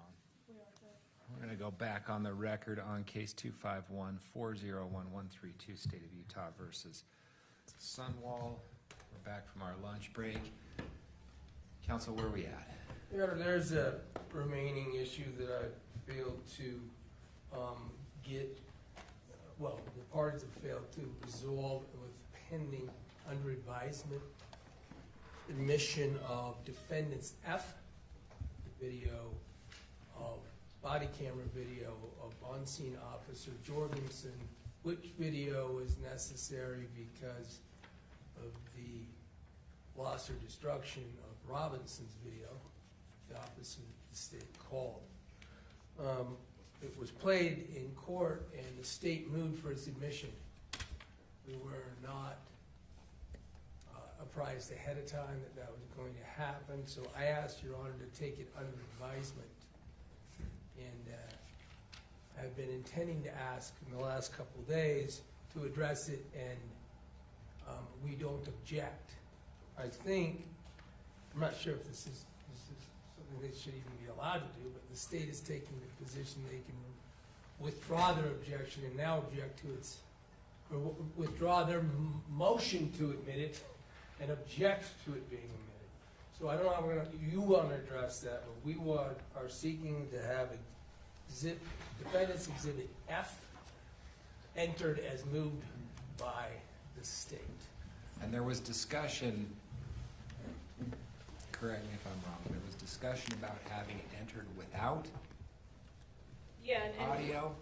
Judge, I guess that's the state's issue, is the way that it was presented in court and the way that defendant presented it as a demonstrative did not move for its admission, was it's played to show the layout of the home and it was played without audio. When we moved for its admission, our understanding of how the exhibit would be admitted is in that format. What I understand defense now wants is for it to be an exhibit with audio, that the jury is allowed to now hear audio that was not played in court, was not admitted, and that's what we take objection to. So our position is we withdraw our moving for its admission, and if defendant is, and it appears that he is still objecting to that and wants its admission, then we would maintain heavily that it should only come in the format that it was played in court, which is without audio. And I obviously haven't heard the audio. Yeah, but the state has, and I mean, I wish we could have a record we could refer back to, because I was the one that's surprised they weren't in with audio, and asked that you reserve, because we hadn't contemplated whether or not admitting that entire video with audio would be problematic, since we played it in court in a published form without audio. But how we published it, I would submit, has nothing to do. We've got video, audio, and audio-video of witnesses already admitted to this jury that never got played in court, no portion of which got played in court. So I don't see how it's relevant what got played in court. But we were surprised at the motion by the state to admit it. When I asked to reserve it, it's because that surprise caused me to want to review it, including audio, and we have no objection to the state's motion to admit it. I don't know what it matters. I don't know why we would admit it without audio. And Judge, let me clarify, and I'm not saying that Mr. Williams is deliberately misrepresenting this, but we did not ask to admit it with audio. We asked to admit it, and maybe we should have been more clear at the time, but in the form it was played without audio, which Mr. Williams said was so the jury can get a sense of what the layout of the home was. With audio, it contains very many hearsay statements, and we would object to the audio coming in. How am I able to assess it when I haven't even heard it and we don't have a stipulation? How can I assess the probative value and deal with prejudice and confusing jury issues and things of that nature? Well, and that's why our original preferred position is that we are withdrawing our motion to admit it. Because at this point, yeah. And defense is asking that it be Yes. admitted with audio. So I can see having it admitted easily without audio. I don't understand the difference insofar as plenty of evidence is coming with audio that has hearsay statements in it. But that was stipulated. But I agree. I don't think that the state is intentionally misrepresenting the circumstance either, but I think it's possible for us to be differing on the circumstances without either one doing it in bad faith.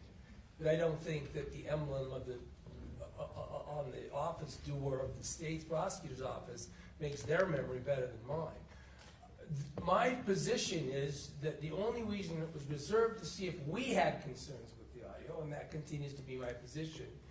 Otherwise, if this court is concerned about the audio issue, then I'll submit it on that. But that was the understanding. That's why you haven't seen it, is the belief and understanding that the reason we needed to reserve is we hadn't known they were going to move it in. We reserved, we reviewed, they moved it in during trial, during the evidence. We do not object to it. If they are now wanting to somehow keep it on or modify it, I'm sorry that this is coming to you at this time. That's my explanation for why it's coming to you at this time. So if I understand correctly, the state, you don't have a problem with it coming in without audio as it was shown to the jury. Correct. The defense wants it with audio, and I don't even know what's on the audio. State has concerns about what's on there. I don't have any idea what's on there. Correct. So this gets back to my original question, Mr. Williams. I think it's important that I hear that audio so I can make an assessment whether I think under the rules. It's gonna come in or not with audio? Sorry, I asked you a question that That's I okay. gave you a chance to respond and then I immediately cut you off. No, I think that this is a quandary that is nobody's, fault or whatever, and it puts the court in the position that I understand you're in. The problem with not having audio to video that has audio, I think under the rules would be confusion of the jury. It's confusing to have it without audio. And frankly, that impacted a bit of the examination of Officer Robinson, or I should say Detective Farney. Robinson had already, no, it was during the, I think it was during the testimony of Robinson. So Robinson, and keep in mind this circumstance, Robinson's testifying, I'm having to use Jorgensen's body camera because Robinson's body camera was lost or destroyed. When I talked to the state repeatedly leading up to and during this trial about remedies that I ought to seek perhaps on behalf of my client for the loss or destruction of evidence. In fact, their only law enforcement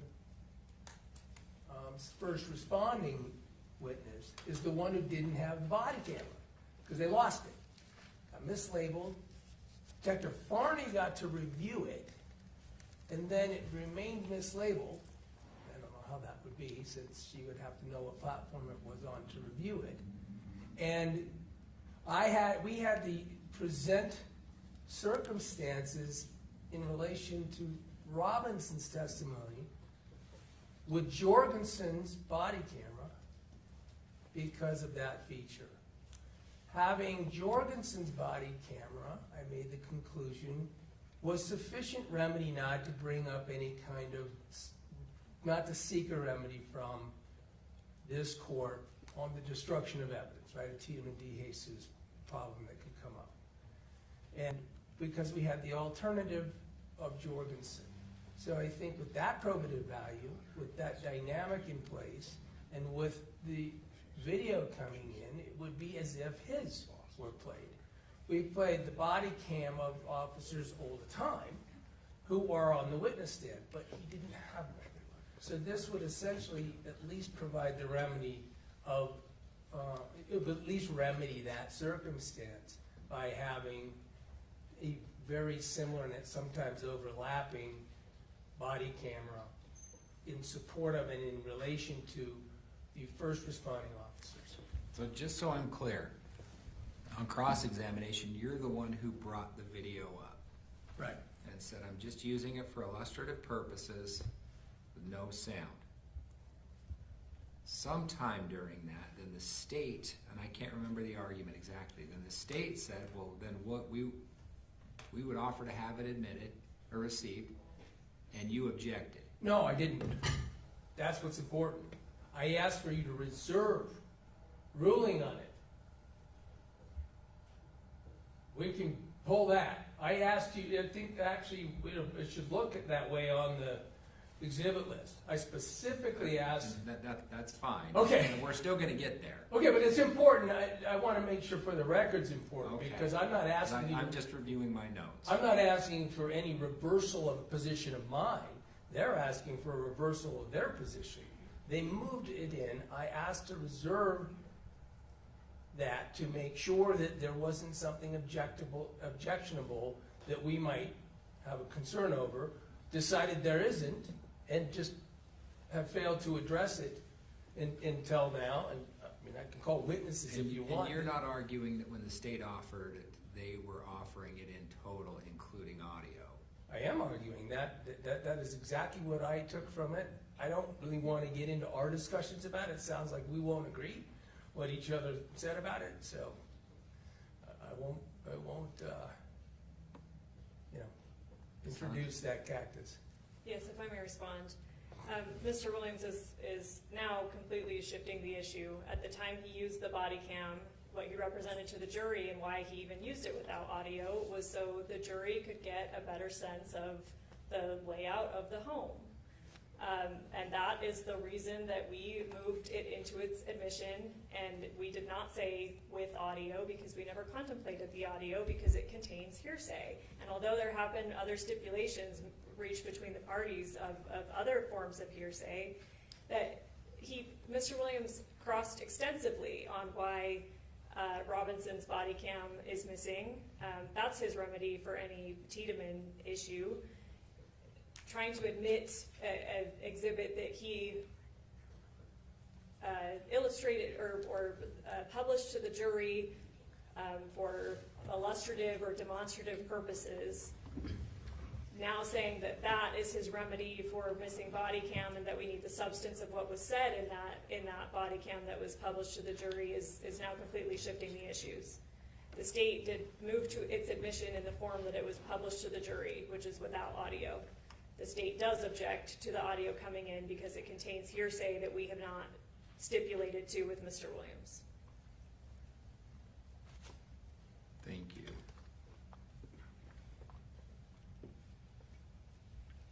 On to a different subject. We can have any rebuttal? No, Your Honor, the state has determined that rebuttal in this case is not needed. Mr. Williams, any additional? No, I didn't know whether this was gonna get to the point of having to seek to reopen. It wasn't my motion, that's what I think the key is. I hope the court doesn't believe that I'd be barred from this exhibit.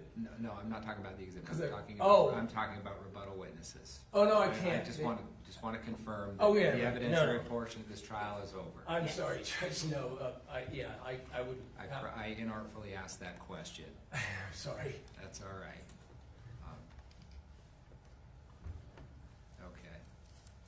The jury's here. I don't want them to leave yet. Give me a couple minutes. As to Exhibit F. I'll be back in just a moment. All rise.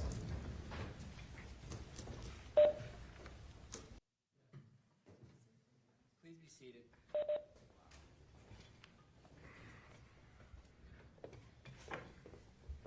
We'll go back on the record on case 251-401132. Court has just heard arguments from the parties as it relates to Exhibit F. I'm prepared to make a ruling on that. Before the court is the state's motion to admit Exhibit F as an exhibit without audio. During the testimony of Officer Robinson, the defense asked to publish the body cam footage of Officer Jorgensen for the purposes of showing Officer Robinson's physical movements and the layout of the home where the alleged incident occurred. The footage was published as a demonstrative exhibit without audio. The defense asked the court to defer ruling on the admission of the video as an exhibit until now. The defense has no objection to the admission of Exhibit F as long as it is admitted with audio. The state objects, providing the jury with the audio in the video that was shown because it contains alleged hearsay statements.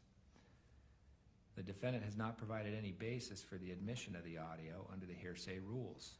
The defendant has also not provided any additional reasons the audio has probative value, such as contextualizing the visual aspects of the video for which it was proposed.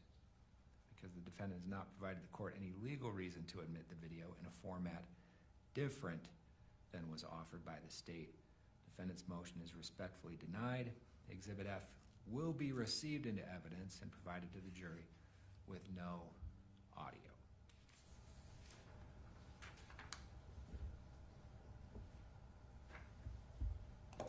All right. The evidentiary portion of the trial is finished. I believe, well, counsel, please approach.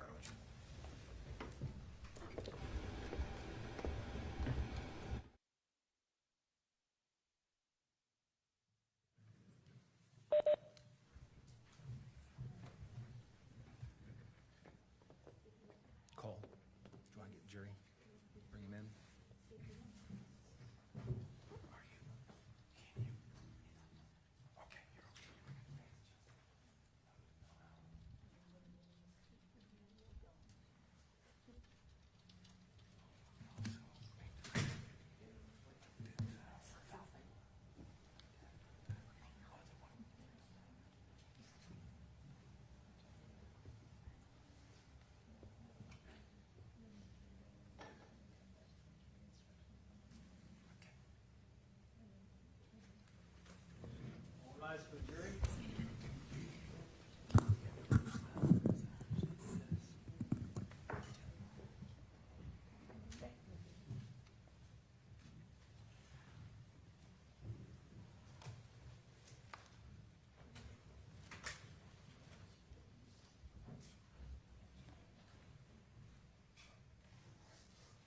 Please be seated.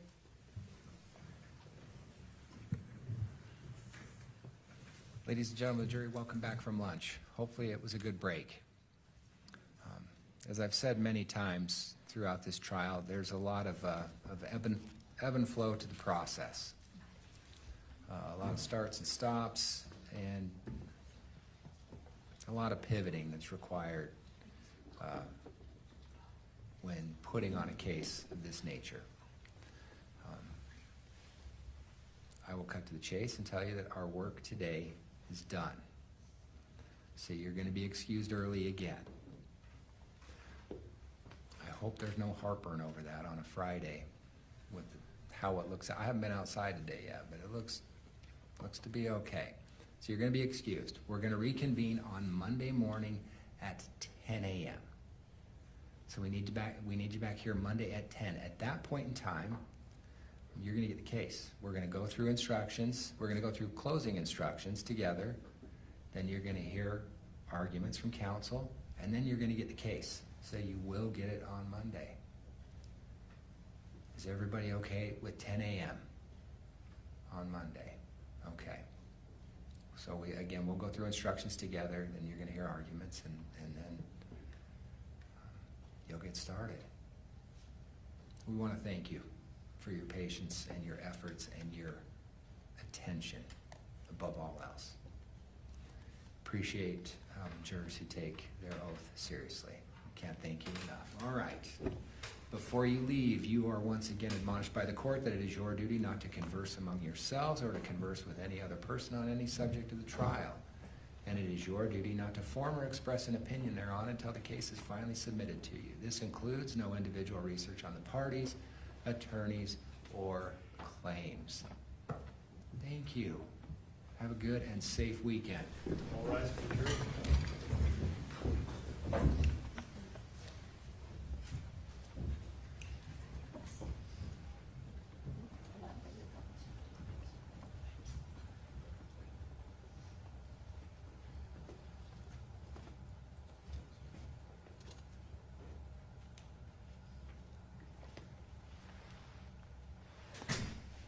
Please be seated.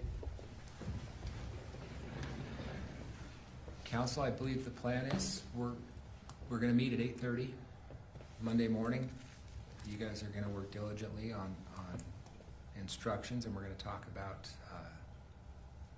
any instructions that aren't stipulated to on Monday, and then any other issues we need to deal with, including the special verdict form. Anything else we need to cover?